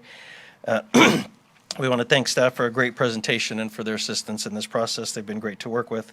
I have a relatively concise presentation just to supplement some of the information that staff provided. Summary of the request. Again, this is the 10th Amendment to the Banyan Bay PUD and final site plan approval for Phase 3. The applicant is Farrell Building Company. I'll say a few words about the company in a minute. Property is about 12 acres, and the development program is 72 multifamily apartment units and 3 three-story buildings and related site improvements. Just a little bit of history on Farrell Building Company. They're an award-winning and well-renowned luxury home builder in the Hamptons for the past over 20 years. We also have commercial and multifamily projects in upstate New York, in the Hamptons, and here in South Florida. We developed the Farrell Self-Storage Facility on Jensen Beach Boulevard, which is here in Martin County. We have about 10 multifamily or commercial projects here in South Florida in the design or construction phase, and we're very excited to bring this project to Martin County. We will be long-term owners of this project, assuming it's approved. Again, just a quick summary of the project site. It's on the west side of Canner Highway. The Banyan Bay PUD is up to the north of the project. A larger scale version of the area, you can see the site is primarily wooded. There are wetlands and conservation easements on the site, which we are respecting and maintaining. The site is separated from the adjacent single-family homes by approximately 250 feet. There's wetlands that separate our project from the single-family homes in Banyan Bay. This is the approved master plan for Banyan Bay. The site is shown here in red. I'll show a larger scale version of that. This was the configuration that was approved on the master plan. Ours is almost identical. We rotated this building just to provide for better traffic circulation, but you can see the project was approved on the master plan for 72 multifamily units. Also wanted to point out these hatched areas are the wetland buffers. The little grass hatching are the existing wetlands, all of which are part of a conservation easement, and we are not modifying or impacting those wetlands at all. Excuse me. This is the site data from the approved master plan. As you can see, 72 multifamily units in 3 buildings is approved on the master plan. Just wanted to show the commission the phasing plan. This is also being amended just to reflect our current layout, but you can see this is phase 3 and the last phase of the PUD. This is a colored version of the site plan. I'll show you some larger scale versions in the next slides, but just to walk you through this briefly, we have one entrance off of Canner Highway. Really, we're the only opportunity that allows for that because there's a large conservation easement along Canner Highway. As you drive in, you have the clubhouse and the pool. On the right-hand side, this will be a gated entrance. There's an entrance for tenants and for residents, and also an exit lane. We've provided an area for a bus shelter here on the way in, coordinated that with the school district. Site circulation is very good. There's only one little dead end here, which is a small parking area. You have the 3 residential buildings, Building 1, Building 2, Building 3. There's a small garage structure tucked away down on the bottom of the plan. We have 2 lakes, which I'll show you more in more detail. You can see there's a substantial amount of trees and landscaping on the site as shown in green. We have a nature walk that goes behind Lake 2. There's a little area here with a couple of picnic tables and then a mulched walk that goes partly around Lake 1. So again, we've respected the design that was previously approved on the master plan. Parking, we have a little over 2 spaces per unit, so there's plenty of parking. Great pedestrian circulation, as you'll see on the later slides. And overall, we have 58% open space on this site. This is a larger scale version of the entrance, just so you can see it in a little more detail. You have the clubhouse, the pool. There's a little dog wash building here, our maintenance building. You can see there's plenty of sidewalk circulation around the site, out to Canner Highway building. All of the buildings have 8 garages with 8 driveways, and you'll see on the architectural slides there's quite a bit of articulation along the building just so you don't have a flat facade and to provide architectural interest. And then the more southwestern portion of the site, again, you have the 2 lakes. We have large littoral areas that were required by the county. Here's our mulched nature walk that goes through parts of the wetland preserve, or wetland buffer, a little picnic area, and then a path around the lake. So it's we feel it's a very nicely designed site. Just wanted to show you the extent of the landscaping in a little more detail around the entrance and the clubhouse. This is going to be a very sort of grand entrance as you come in. We do have a lift station here at the entrance, and that will be screened. Same thing for foundation landscaping around the building. There's quite a bit around with trees and shrubs just to dress up the looks of the building. Quickly, tree preservation, hard to tell on this plan, but the little gray areas are the barricades around the trees. We're preserving 43 of the trees on site. Just a quick detail of the littoral area plantings. This is an extensive littoral shelf plantings on both lakes, so that's going to really be a nice feature for the site. And here you can see the mulch nature walk that goes around the lakes. As far as the architecture, I have some renderings, which I'll show you on a later slide, but these are 3-story buildings. There's 31 feet to the roof deck, about 38 feet to the tallest point of the structure, which is probably the middle here. I noticed this morning, actually, this feature is actually blue. You'll see it on the renderings, which really makes the building pop. But the proposed architecture is a sort of a modern contemporary style, consistent with the Farrell brand, with a lot of variation in roof heights. There's a lot of articulation and recesses in and out. We picked, I believe, a very nice color scheme with the whites and the grays and the kind of the grayish blue. We have decorative fins over the balconies, so just provides additional architectural interest, and you'll see this in better detail on the renderings.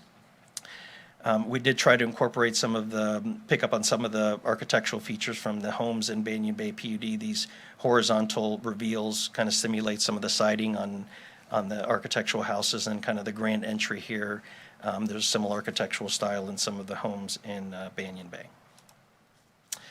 This is the clubhouse. This looks a little flat because it's on the 2D. You'll see the rendering, but again, same modern style. We have a nice canopy over the main entrance. There's recesses and projections, so we feel it's a very nice building that complements the other residential buildings. Just quickly on the floor plans, the bottom floor has the 8 garages, as you can see. We have 1, 2, and 3 bedrooms, and the units are quite nice size. The 1 bedrooms are about 800 square feet. Then there's 15 1-bedroom units. There's 48 2-bedroom units, which are between 1160 and 1190. And then there's 9 3-bedroom units, which are just under 1,500 square feet, so they're a nice size. All of these buildings have elevators. We were not required to provide elevators per the building code, but we are providing the elevators just as an amenity to the residents. Just a quick floor plan of the clubhouse. There's a large gym, multi-purpose room. We have a business center for the residents, and then an office. We have a dog wash room here, and then a small package room. These are the renderings. So this is the overall site. Really what jumps out at me on this one is the amount of green area. You have the 3 buildings, the clubhouse, the maintenance building, and then the garage. These areas here are the wetland areas, and the lakes. You see the mulch path around the both lakes. This is a view from the south, a view from the north. This is a close-up of the building. As you can see, the center feature is blue, which I think looks a lot better than the white. We have a lot of color variation, a lot of articulation and recesses. We feel it's a very nice-looking building with kind of the darker window frames and darker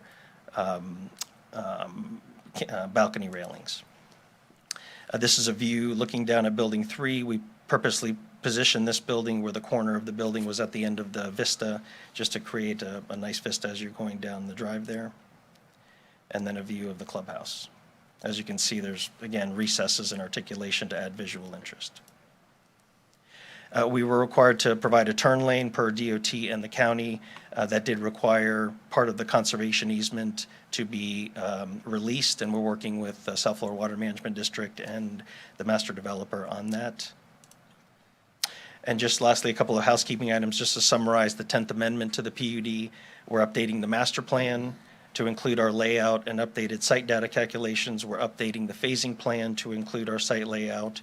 We have updated preserve area management plans, as Mr. Walden indicated. We've separated Phase 1 and 2 under one PAMP, and then Phase 3 has their own PAMP, just because we're not part of the HOA, and we really share no relationship with the internal HOA. And then there's some updated special conditions relative to irrigation and references to the PAMP.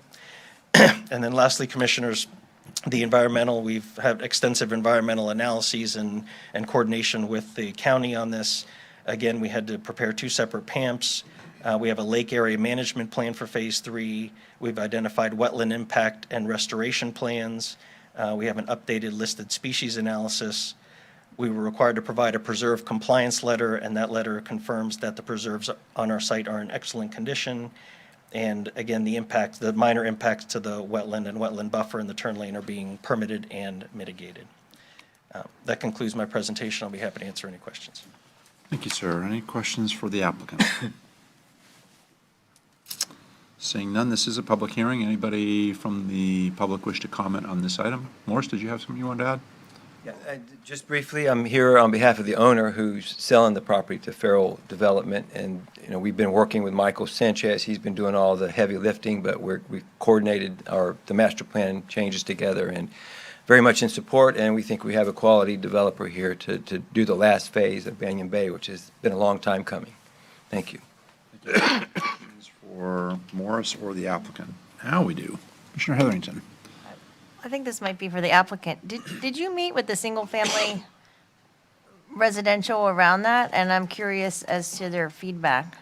And I'll say, as Commissioner Campy said earlier, that as the district commissioner, this is, agenda item was the first I was seeing of this, but did you meet with the single-family residential around you, and what was their feedback? Commissioner Heatherington, we did not. We were coordinating closely with the master developer. I did send an email to your office last week just to offer my time to meet. I apologize that didn't get through to you, but we wanted to make sure that we reached out to you as the district commissioner, so.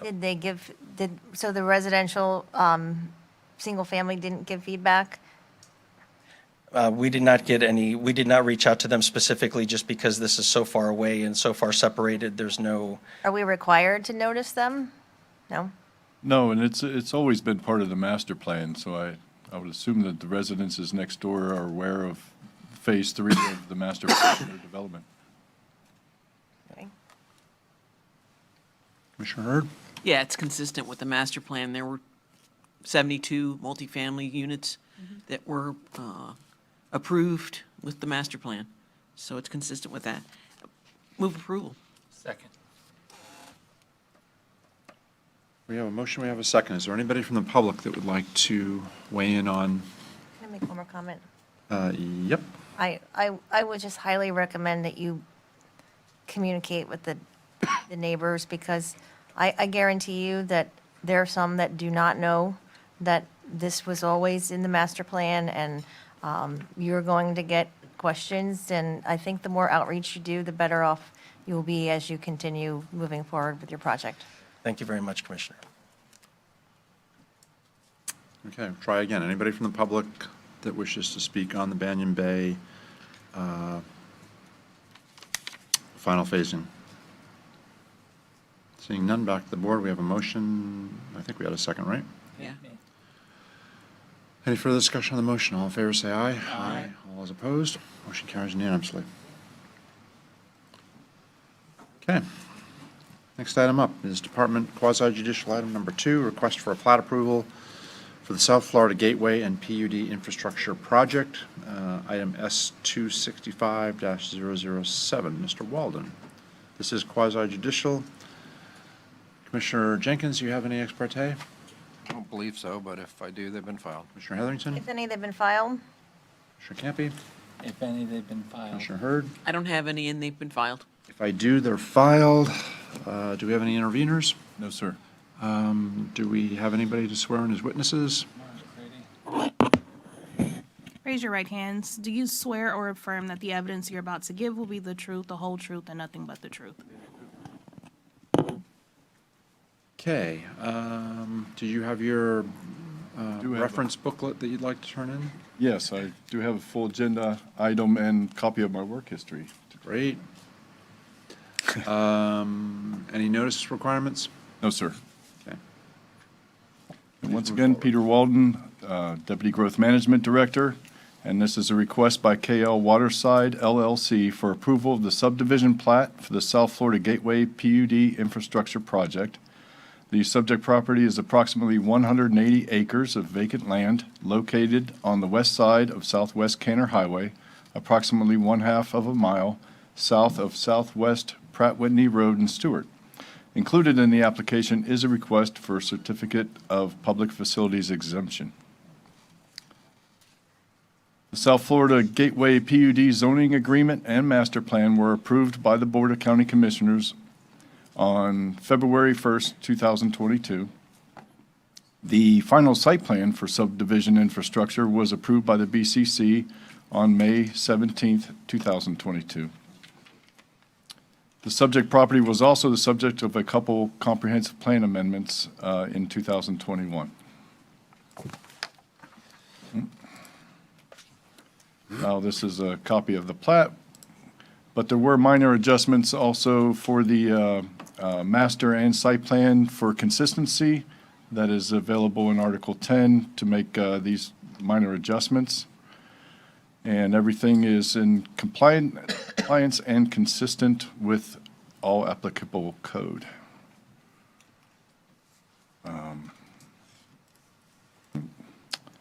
Therefore, staff recommends that the board move to receive and file the agenda item and its attachments, including the staff report as Exhibit 1, and move that the board approve the plat for the South Florida Gateway Infrastructure Project, including the contract for construction and required improvements and infrastructure, and the revised master and infrastructure final site plans. That concludes my presentation. Be glad to answer any questions. Walden, thank you very much. Staff or commissioners, any questions for Mr. Walden? Seeing none, Mr. Crady. Hey, Morris Crady, Senior Partner for Lucido and Associates, here on behalf of the applicant and the owner, and we're in agreement with staff's recommendation of approval, and we'll be glad to answer any questions. And you have been sworn in, correct? I have been sworn in. Thank you. Any questions for Mr. Crady or the applicant? Seeing none, back to the board. This is a public hearing. Anybody from the public wish to comment on this item, which is quasi-judicial item number 2, request for plat approval for the South Florida Gateway PUD infrastructure project? Seeing no public, back to the board. Commissioner Hurd, Commissioner Campy. We have a motion, we have a second. Any further discussion? All in favor say aye. Aye. All is opposed. Motion carries unanimously. Thank you. Morris, thank you. Mr. Walden, thank you. Commissioners, we're going to jump ahead a little bit just to make sure that we give enough time for this item, that we're not crunched into lunchtime. So we're going to take up by department item number 3, update to the Resilience Program's Sea Level Rise Report. Ms. Fitzpatrick, I believe you're driving today. Yes, Commissioner, you totally blew my opening line, which is going to be you're saving the best for last, but now I'm not allowed. Well, that's because if we are saving the best for last, we wanted to hear it sooner and give you more time to make sure that we had all the best we could get. Well played, Commissioner. Donna, just for FYI, we're going to do our presentation first from the supplemental.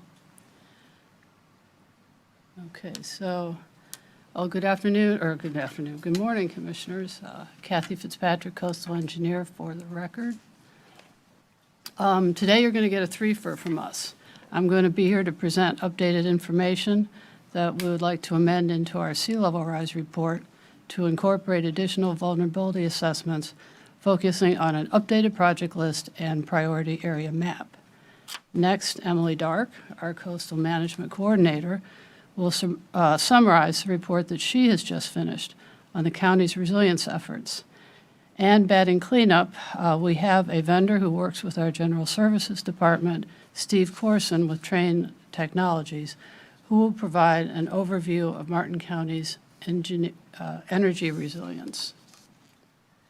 Okay. So we've been working closely with the state over the last year as they've developed their Resilient Florida program. It was implemented just a year ago. And now, as they go through the rulemaking process for 62S in the Florida Administrative Code, which is going to establish the ranking criteria for grant applications submitted to the Resilient Florida Grant Program.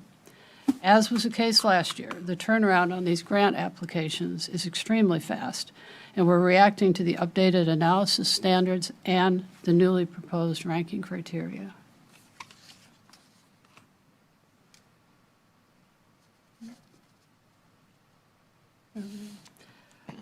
This is just to remind you of the legislation from last year. The Resilient Florida Grant Program is just one of 5 components in the Resilient Florida legislation. And the component that we are focusing on here is the implementation or construction grant program. Eligible and competitive adaptation projects need to show benefits to critical assets. And critical assets can really generally be defined as the type of things that the county maintains to benefit the public. As I mentioned at the outset, the Resilient Florida Grant Program establishes new standards for vulnerability assessments. And the good news is that our existing vulnerability assessment meets most, but not all of the new criteria. The continuing good news is that we've been notified that we've been awarded a Resilient Florida grant for FY 21-22 that will allow us to bring our countywide vulnerability assessment into compliance with the state standard. And that is good news, but this grant needs to be submitted before we'll even execute the grant agreement for the countywide effort. So we still need to do a little bit of extra work this time around, but we'll be good next time. But of course, that's not all. We also do have these new requirements to address in our vulnerability assessment for each of our projects. But now there's also this new ranking criteria to consider. We're going to use the project-specific analysis that we're doing, or that our consultants are doing right now, to try to finesse as many points as possible using this new draft guidance as our guide.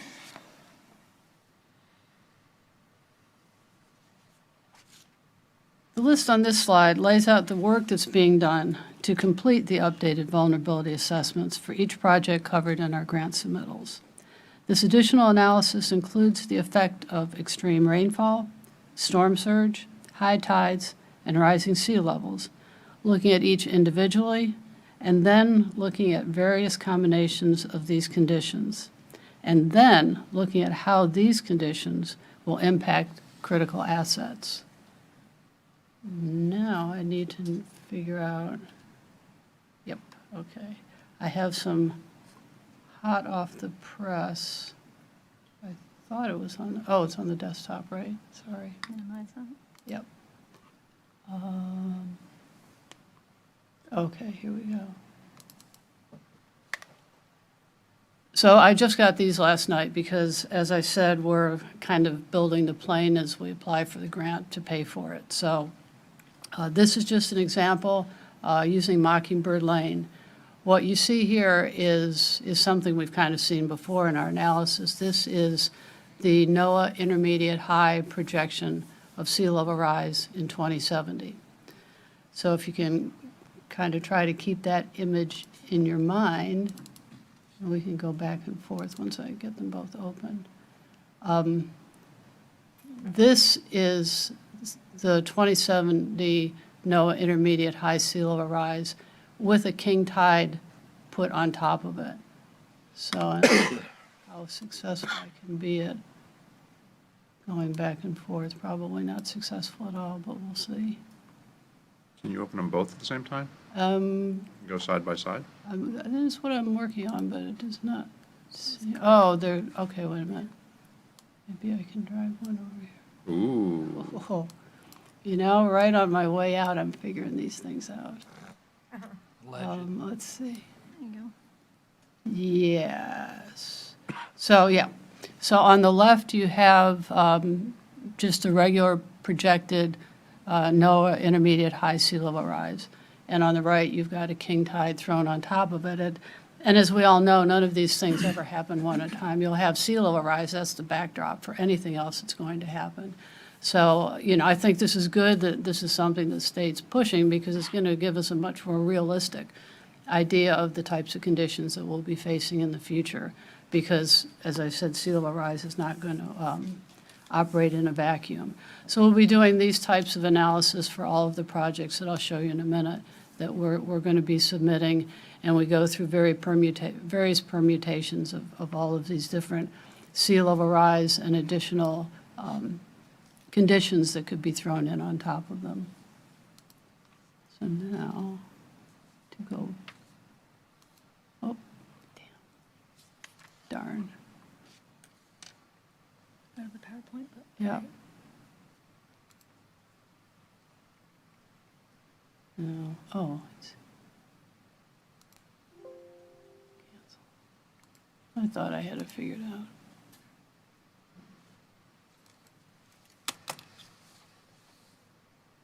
Donna, help.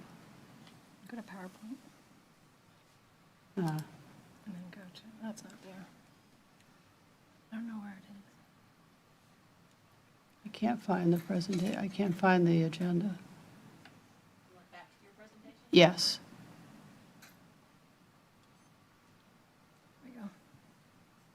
That's what I couldn't do. Thank you. Takes a village. Let's see. Oop. Okay, so that's where we were. Okay. Yep, okay. So that covers the additional work that we're doing for these projects that we plan to submit to the Resilient Florida Grant Program this year. Now we're going to start talking about the projects themselves. Last year in this agenda item, we established a list of county properties that could benefit from resilience funding.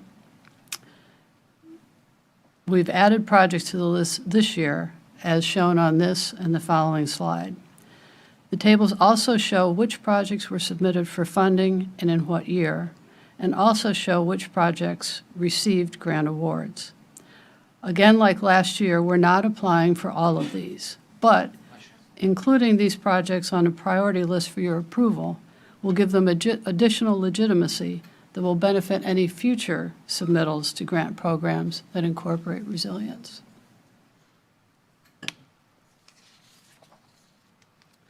Resilient Florida implementation projects do require a 50% match. So when we reviewed these projects, having sufficient match was a criteria for a project being submitted this year for grant funding. We inventoried potential implementation projects in all the county departments, and the projects that have X's in the far right column are the ones that made the cut. And we're working on those grant submittals right now. In the next few slides, I'm going to review the priority area map that we have adopted and one addition, and then I'm going to quickly run through each one of the projects that we plan to submit. So here you see a map of the priority project areas that we adopted last year. All of the projects are shown with yellow stars. And on the left, you see a legend that identifies the different types of priority areas that we have included. We're going to be adding one additional area that covers the Cypress Creek Restoration Project. And you'll see that at the very bottom of the slide, there's a yellow star that's enclosed in a blue outline, because if you refer back to the legend, this is an ecological priority area. You will see the project locations on the following slides are also represented with yellow stars. So on this one image, you see two projects represented. You have the Old Palm City Neighborhood Restoration, which includes raising Dyer Point, and you also see the Old Palm City Backflow Preventer Installation Program Phase 2, which will provide additional funds to an ongoing backflow preventer program in the area. Next, we have on the left a CRA project in Port Salerno, and the resilience aspect of this project is the road raising and possibly some improved drainage. And on the right, we see Mockingbird Lane project, which also includes road raising and stormwater management. And last, we have the Cypress Creek Restoration Project that will reduce flooding and also provide freshwater flow to manage the migration of ocean water into the Loxahatchee River. And now I'm going to turn this over to Emily to give you our first report on county resilience projects. And this is going to establish a starting point from which you will be able to track the county's progress in completing resilience projects on an annual basis. Emily? All right, thank you, Kathy. Emily Dark, thank you very much. As Kathy mentioned, this report marks the first review of Martin County's progress toward a goal of increased community resilience. It also represents the efforts of the Resilient Martin program to continually foster communication and collaboration regarding the application of resilience planning. It includes an update on the current and ongoing Resilient Martin program, and also highlights a variety of county projects in different phases that address different aspects of resilience, including but not limited to stormwater, projects, land acquisition, living shorelines, and wetland restoration. It features some impressive county numbers, such as resilient grant totals, acres of specific habitats restored, and for example, the 5 MARTI transit routes offering alternative transportation. The report also includes an energy update highlighting savings values based on the energy savings program with Train. We have also included a few examples of other resilience efforts around the state. For example, the country's first heat officer in Miami. Oh, thank you. So here are just a few examples of highlighted county projects. First, we have the recently completed Martin County Waterfront Parks Assessment executed by Taylor Engineering. This focused on the county's 27 non-beach waterfront parks. The assessment included evaluating and documenting the current observable conditions of waterfront structures and natural shorelines, many exposed to sea level rise and storms. Indian Riverside Park, Hybrid Living Shoreline, is a great example of a project with many co-benefits: protecting and enhancing a living shoreline, increasing biodiversity, and also maintaining the recreational access and protecting a historic site. And the report also includes Martin County's energy savings programs, which highlight the county's commitment to sustainability and climate change mitigation. You will be able to find this report on the Martin County homepage as a hot topic, as well as on the Resilient Martin webpage under the Projects tab. And so before we turn this over to our third presenter, since this is the end of our presentation, I'd like to go back to the recommended action and make sure that we get board approval for the vulnerability assessment appendix and the project list as presented here by staff. And entertain any questions, of course. Board, any questions on the presentation? Commissioner Hurd? Yeah, one question is that on a couple of the projects, you mentioned that you were going to raise the road. Isn't that just going to increase the flooding? Well, I mean, obviously, that's something that we're going to have to address in the overall project. We do not want to solve one problem by creating additional problems, especially on private property. So that's handling the water is a part of the problem that will be addressed in all of these projects, and there will also be opportunities for the community to weigh in early and often on what some of these different options are and how all of this is going to get paid for. What are some of the options for handling water? If you're going to raise roads, you're going to displace water, so you're going to push more flooding onto private properties. Well, I'm not going to play the stormwater engineer on this, but I will say that if we can't make gravity work, then the next step would be a pump. Thanks. That's pretty good. Thank you. You can go to Amsterdam and research it. Oh, wait a minute, you're leaving. Okay. Emily can. And it begins. Well, it began a while ago. It's just manifesting itself as your I handful of appreciate times you'll be practice, so before let's us. go. So, Anyone else? any other comments for this part of the presentation? So we do have a recommended action, which is move that the board approve the vulnerability assessment appendix and project list as presented by staff. The resulting data from the analysis will be presented to the board at a later time. I'll move staff's recommendation. Second. We have a motion, we have a second. Any further discussion? Anybody from the public like to talk about this? Seeing nobody, all those in favor of the motion say aye. Aye. All those opposed, motion carries unanimously. Next up, we have Mr. Corson with Train Corporation, or Technology, sorry. And Steve, whatever's more comfortable for you, if you want to stand at the podium, sit at the chair, that's entirely up to you. Fancy new logo for Train. It is, they've been rebranded. Nice logo. Thank you. For the record, Steve Corson with Train.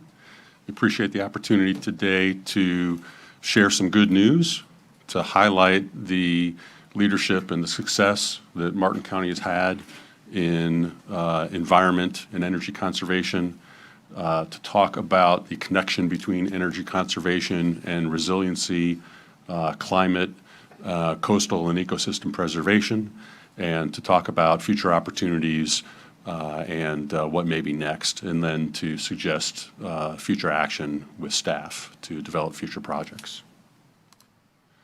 It is a privilege for myself and for the entire Train team to work with Martin County. We've had the opportunity to work with you on a variety of facets, including our mechanical and controls service, as well as several major energy projects. We continue to work daily with Mr. Landry and the General Services team. Kevin, Bill Bergstrasser are here today. We appreciate their support, as well as everyone on the General Services team. It truly is a privilege to work with the county and to work with the General Services team. A few months ago, in the course of one of our regular meetings, we were asked if you summarized all the results that you had over the energy projects that Train's completed over the last 12 to 15 years, what would that result look like? And it was a great question. We met with General Services leadership and the resiliency team and put this presentation together substantively that showed the overall results. And I'm proud to share those with you today. We've completed 4 energy projects dating back to 2009.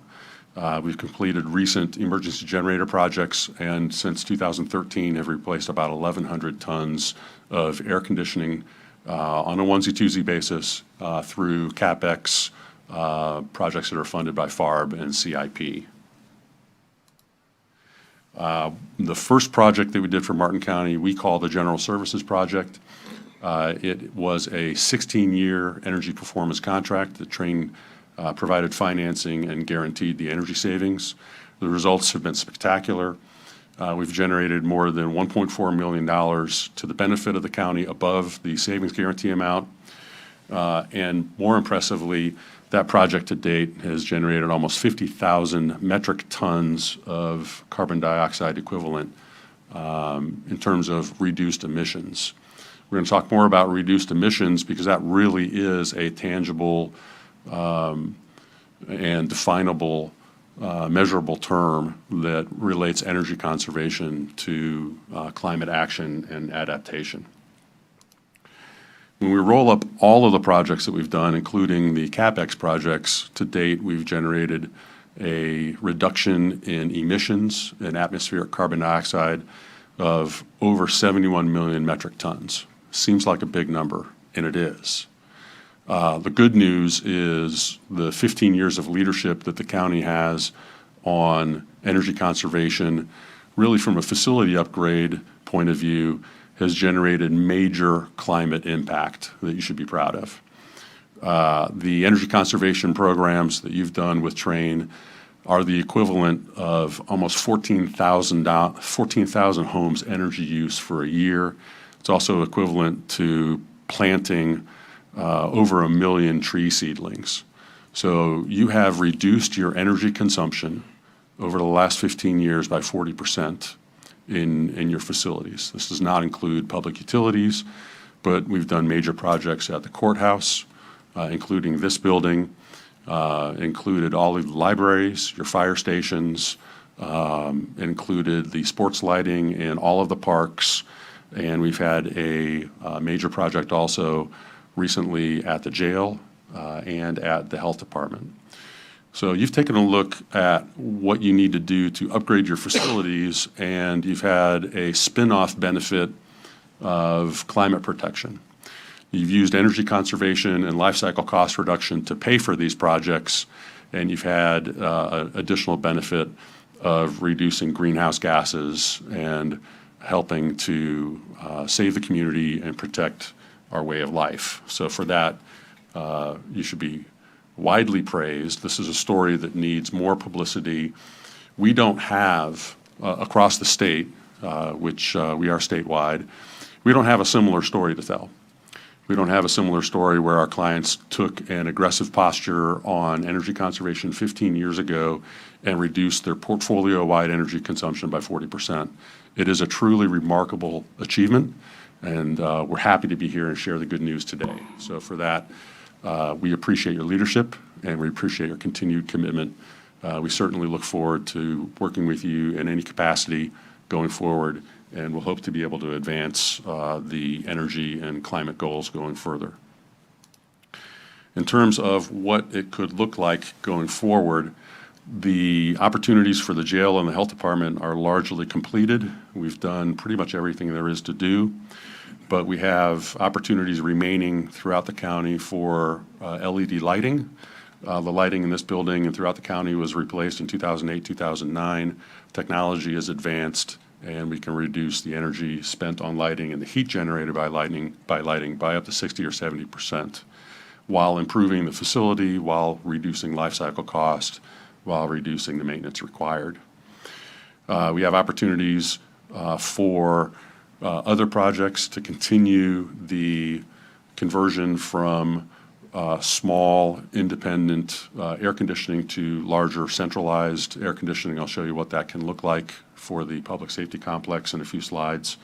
And we'll talk about some additional opportunities with renewables and electric vehicle charging, which are very relevant today. In 2009, we looked at water conservation. We looked at water conservation in all the subsequent phases. Since that time, water costs and sewer costs have gone up dramatically, and those opportunities that didn't pencil out several years ago are now common sense and good opportunities to take advantage. This is conversion of plumbing fixtures to low flow for toilets, for faucet aerators, and for sinks. We have an opportunity for LED lighting conversion in all of the buildings, and also going back into the parks and looking at more efficient technologies that last longer and save energy and save maintenance dollars. We're under contract now to evaluate opportunities for the public safety complex. The air-cooled chillers of the public safety complex are near the end of their service life and will require replacement and are budgeted for replacement over the next 2 to 3 years. When we completed the energy conservation project at the jail, we built spare capacity into that plant on purpose so that we could include the cooling load for the public safety complex at the time when the chillers needed to be retired. So we're under contract now to do design development and look at options. The photo that you have in front of you is connection to the jail chiller plant, putting chilled water piping in the ground, and then evaluating whether we need to right-size standby generators for the public safety complex of the jail. Our preliminary look at that project shows that it saves $4.5 million over the life expectancy of the systems in energy and maintenance and life cycle costs. So that's an area where there's an opportunity, and an area certainly that there's need as the public safety complex ages. One of the largest issues that we have in Florida, and certainly one of the largest issues that we have locally, is harmful algae blooms. We have an opportunity. The state is looking at innovative technologies and possible grant funding. We have at Trane a patented process for biosolids. We also have several other innovative technologies that the state and the regional planning team has looked at to eliminate nitrogen and phosphorus so that we can safely get that out of our watershed, out of our estuaries, and certainly out of our backyards. It's important to protect our way of life. It's important to protect our marine industry. It's important to protect our ecosystems. And we certainly want to look at the commercialization of innovative biosolids technology and possibly a pilot that could be sited at the Tropical Farms wastewater plant. So that's an area of interest. With recent legislation and with market acceptance and price changes, solar is attractive, also with recent rate increases. And as we see our society going to electrification and decarbonization, we have an opportunity to co-locate electric vehicle charging stations with any solar deployment. Now, we could put a solar canopy and provide covered parking at this location. We could provide it at libraries. We could provide it at a variety of locations. We need input from leadership and staff about where those priorities are and what makes sense. But that certainly is an opportunity whose time has come with solar and electric vehicles. In terms of motivation and timing, I think you've built an incredible foundation at the county with the completed projects. It is a significant achievement to have reduced your energy use and your carbon footprint by 40% by consistently looking at energy conservation and life cycle cost reduction as you look at improving your facilities. You've spent wisely, and you've generated really positive returns.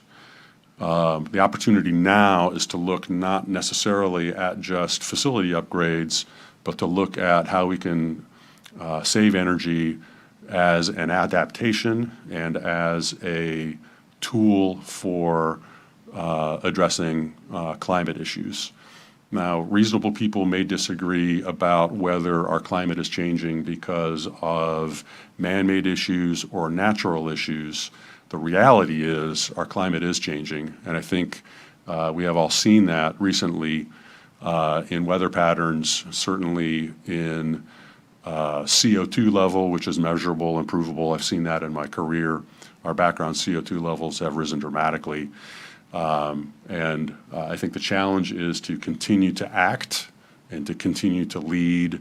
And the call to action for us as a business is to change our business mindset from being a equipment manufacturer and a service company to being a climate solutions company. So we would build on the foundation that we have with the completed projects and the relationship that we have to look forward towards resiliency as a solution. We would request approval of the opportunity to work with staff to develop future projects. We have contracts in place, and this process is not new. We've used this project development process for each one of the projects that we've developed with the county. We would look at the resiliency project that we just summarized and would, with your approval, be back in front of staff and the commission with a project by the end of the year for approval. Again, these would be funded by energy and life cycle cost savings with financing that would be paid from savings in a guaranteed energy savings format. I mentioned that our business has changed. You mentioned as we transitioned from the resiliency team presentation to ours that yes, we have rebranded. Previously, Trane was part of the Ingersoll Rand family of companies. Now Trane Technologies is a standalone company. Our mission is to reduce the energy intensity of the planet. It sounds like a pretty big goal. We have a gigaton challenge between now and 2030 to reduce our emissions, our company's emissions, our supply chain emissions, and our clients' emissions by a gigaton. That is 1 billion metric tons of carbon dioxide equivalent. For reference, the United States generates about 7 billion metric tons of carbon equivalent a year.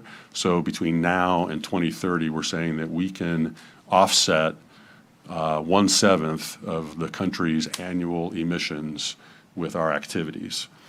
The difference between our approach and others is that we've gone to the Science Based Targets and Initiative team, and we've validated that this is actionable and measurable. This is a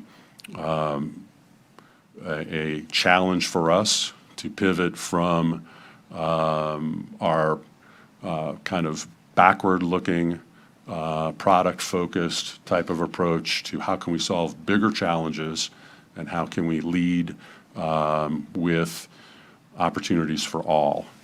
In terms of our environment, social, and governance, I've been proud to be a Trane employee for 27 years. We've always had the opportunity to do the right thing for our clients. We've been recognized recently not only for our energy and for our products and services and excellence in those regards, but as an excellent community member, an excellent place to work for women, for diversity, and for sustainability. So I appreciate your time, appreciate the opportunity to congratulate you for your leadership and for the results that have been demonstrated and proven, and look forward to the opportunities to work with the General Services team and staff going forward for future opportunities. Thank you very much. Fantastic, thank you. And to summarize the most important, not that it's not all important, I think you had one slide there. So our total savings over the 18 years or so that we've been doing this is something. Just short of $10 million, yes. So I just, you shared a lot in there, right? But I think the takeaway really, the most simple takeaway is all the efforts of your folks and our folks combined have saved the taxpayers in Martin County close to $10 million over 18 years, which is, I think, pretty remarkable. Commissioner Hurd. Yeah, our track record is wonderful, so I'm interested in pursuing all the projects that you're suggesting. But I'm also intrigued especially by the biosolids technology and the pilot project at Tropical Farms. Is this technology that's proven and you're looking to scale it, or? Yes. Do it? Technology is proven. The applications have been agricultural.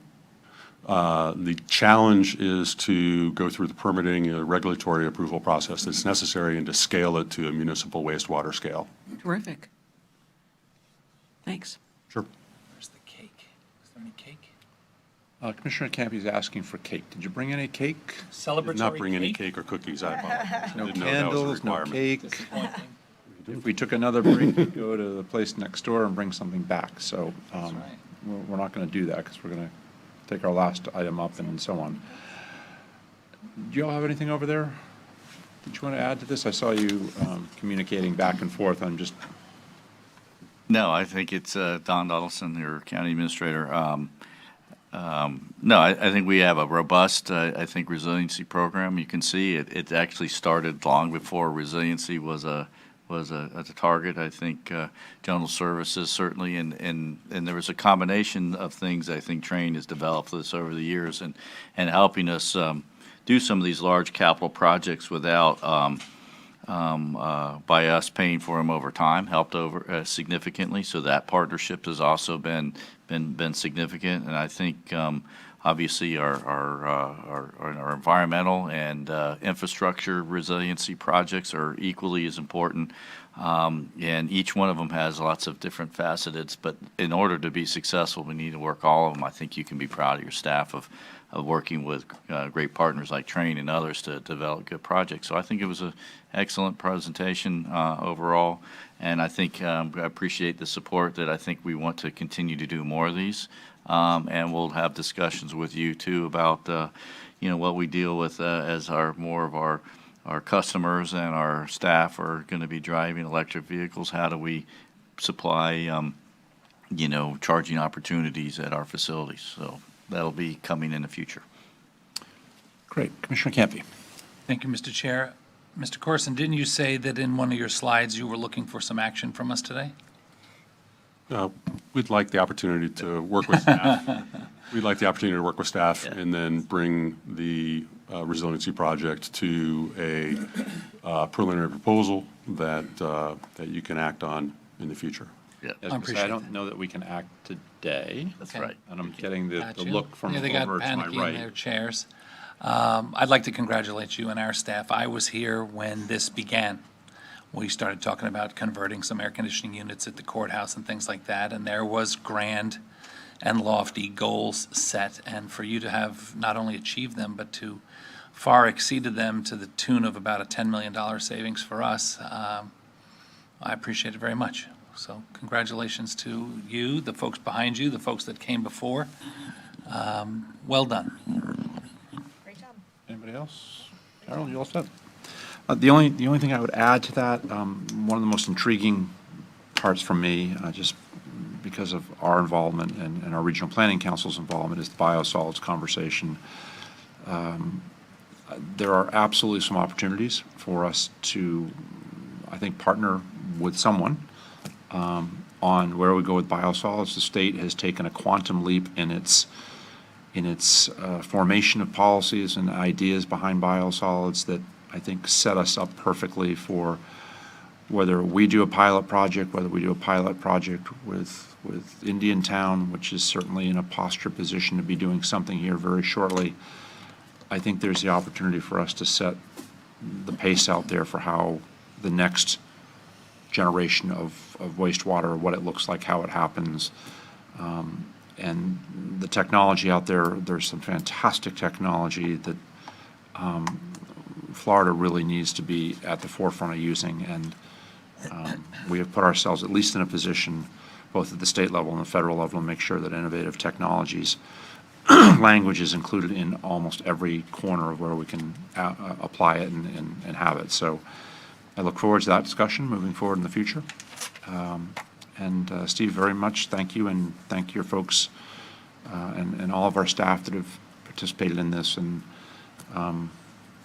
can't wait to see the next generation. Thank you very much. Thank you. Thank you very much for your time. Kevin, thank you. Ms. Manning, we saved just enough time to Get you to lunch. Huh? get you in and get you out. Hi, good morning, Commissioners. Jennifer Manning, OMB Director. I have 3 items on the agenda today.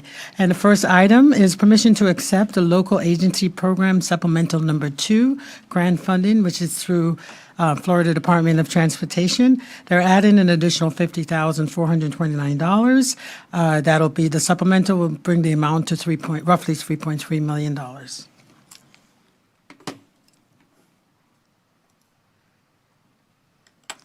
The second item is permission to accept the Florida Department of Transportation Public Transportation Grant Agreement in the amount of $336,772. And this is for taxiway Alpha to Mill, overlay, the Leiden, and also restripe taxiway. It requires a match of $336,772, and that match will be coming from the airport enterprise funds. The final item is permission to approve a budget resolution from the state for FY 2023 Transportation Disadvantage Funding in the amount of $23,350. And that concludes my presentation. Move approval. Second? We have a motion, we have a second. Is there anybody from the public who would like to weigh in on this conversation? Seeing none, back to the board. All those in favor say aye. Aye. All those opposed? Motion carries unanimously. Commissioner Campy, do you want to introduce anybody? Not necessarily, Okay, I just thought maybe. but I appreciate that. My son Nicholas is here. Tomorrow he leaves overseas for the rest of the year. I knew you couldn't help yourself. I wasn't going to, but when you mentioned it. Do you mind coming up for a second? Oh, yeah. Yeah. Regret coming in here. No, we're not Like going. mountain climbing. No, we're not going to regret that. It's more to congratulate. Come Apparently up we to made it through the the Tetons, huh? come up to the little microphone thing there. There you go. So you are, I am Nicholas Campy. I am Commissioner Campy's son. and you are currently doing what with your life? I am currently a midshipman at the United States Naval Academy, and I am going overseas to Latvia to study some Russian language this semester. Wow, fantastic! Congratulations. Thank you very much. Appreciate There's it. at least one proud guy in the audience, but we're all very proud of you and your accomplishments. Thank you very much. I appreciate that. Welcome. Welcome back. Something Safe about travels. something about mountain climbing? No, you don't want to go into that? No, I mean I just took a trip out to the Wind River Range in Wyoming, so spent a week out there climbing. Nice. Yeah. Good luck overseas. Thank you. With them, but I figured, you know. I'd rather go to Texas and sweat. Yes. I'd rather go to Texas and sweat. Okay, Commissioners, we've reached the end of our agenda. Is there anybody else from the public that would like to talk to us at public? Seeing none. Commissioner Jenkins, anything for the end of the day? Good, I think. Commissioner Heatherington? No, I'm all set. Commissioner Campy? Yes, just one thing. This morning I mentioned that I was having a walk over the Veterans Memorial Bridge on August 27th at 9 a.m. I received an email that the Palm City Dolphins and Cheer are having their opening day festivities at Jock Layton Park.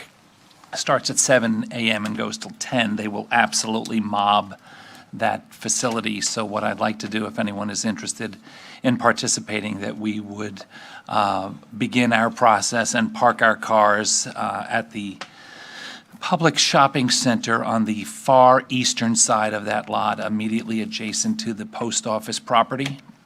so as to not really impede the business of the day there. The walk itself over the bridge and back is probably less than an hour.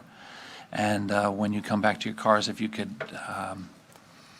shop in the stores in that shopping center and go to Publix, I'd appreciate it. So we'll be moving our launch to the Publix parking lot immediately adjacent to the post office instead of Jock Layton Park. Thank you. Commissioner Hurd. I'm set.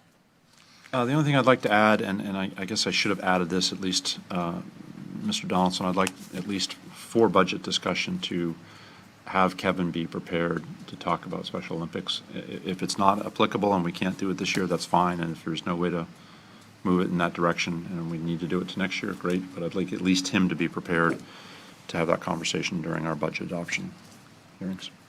Don't forget to vote early or vote next Tuesday. And with that, best wishes, we are adjourned. До свидания.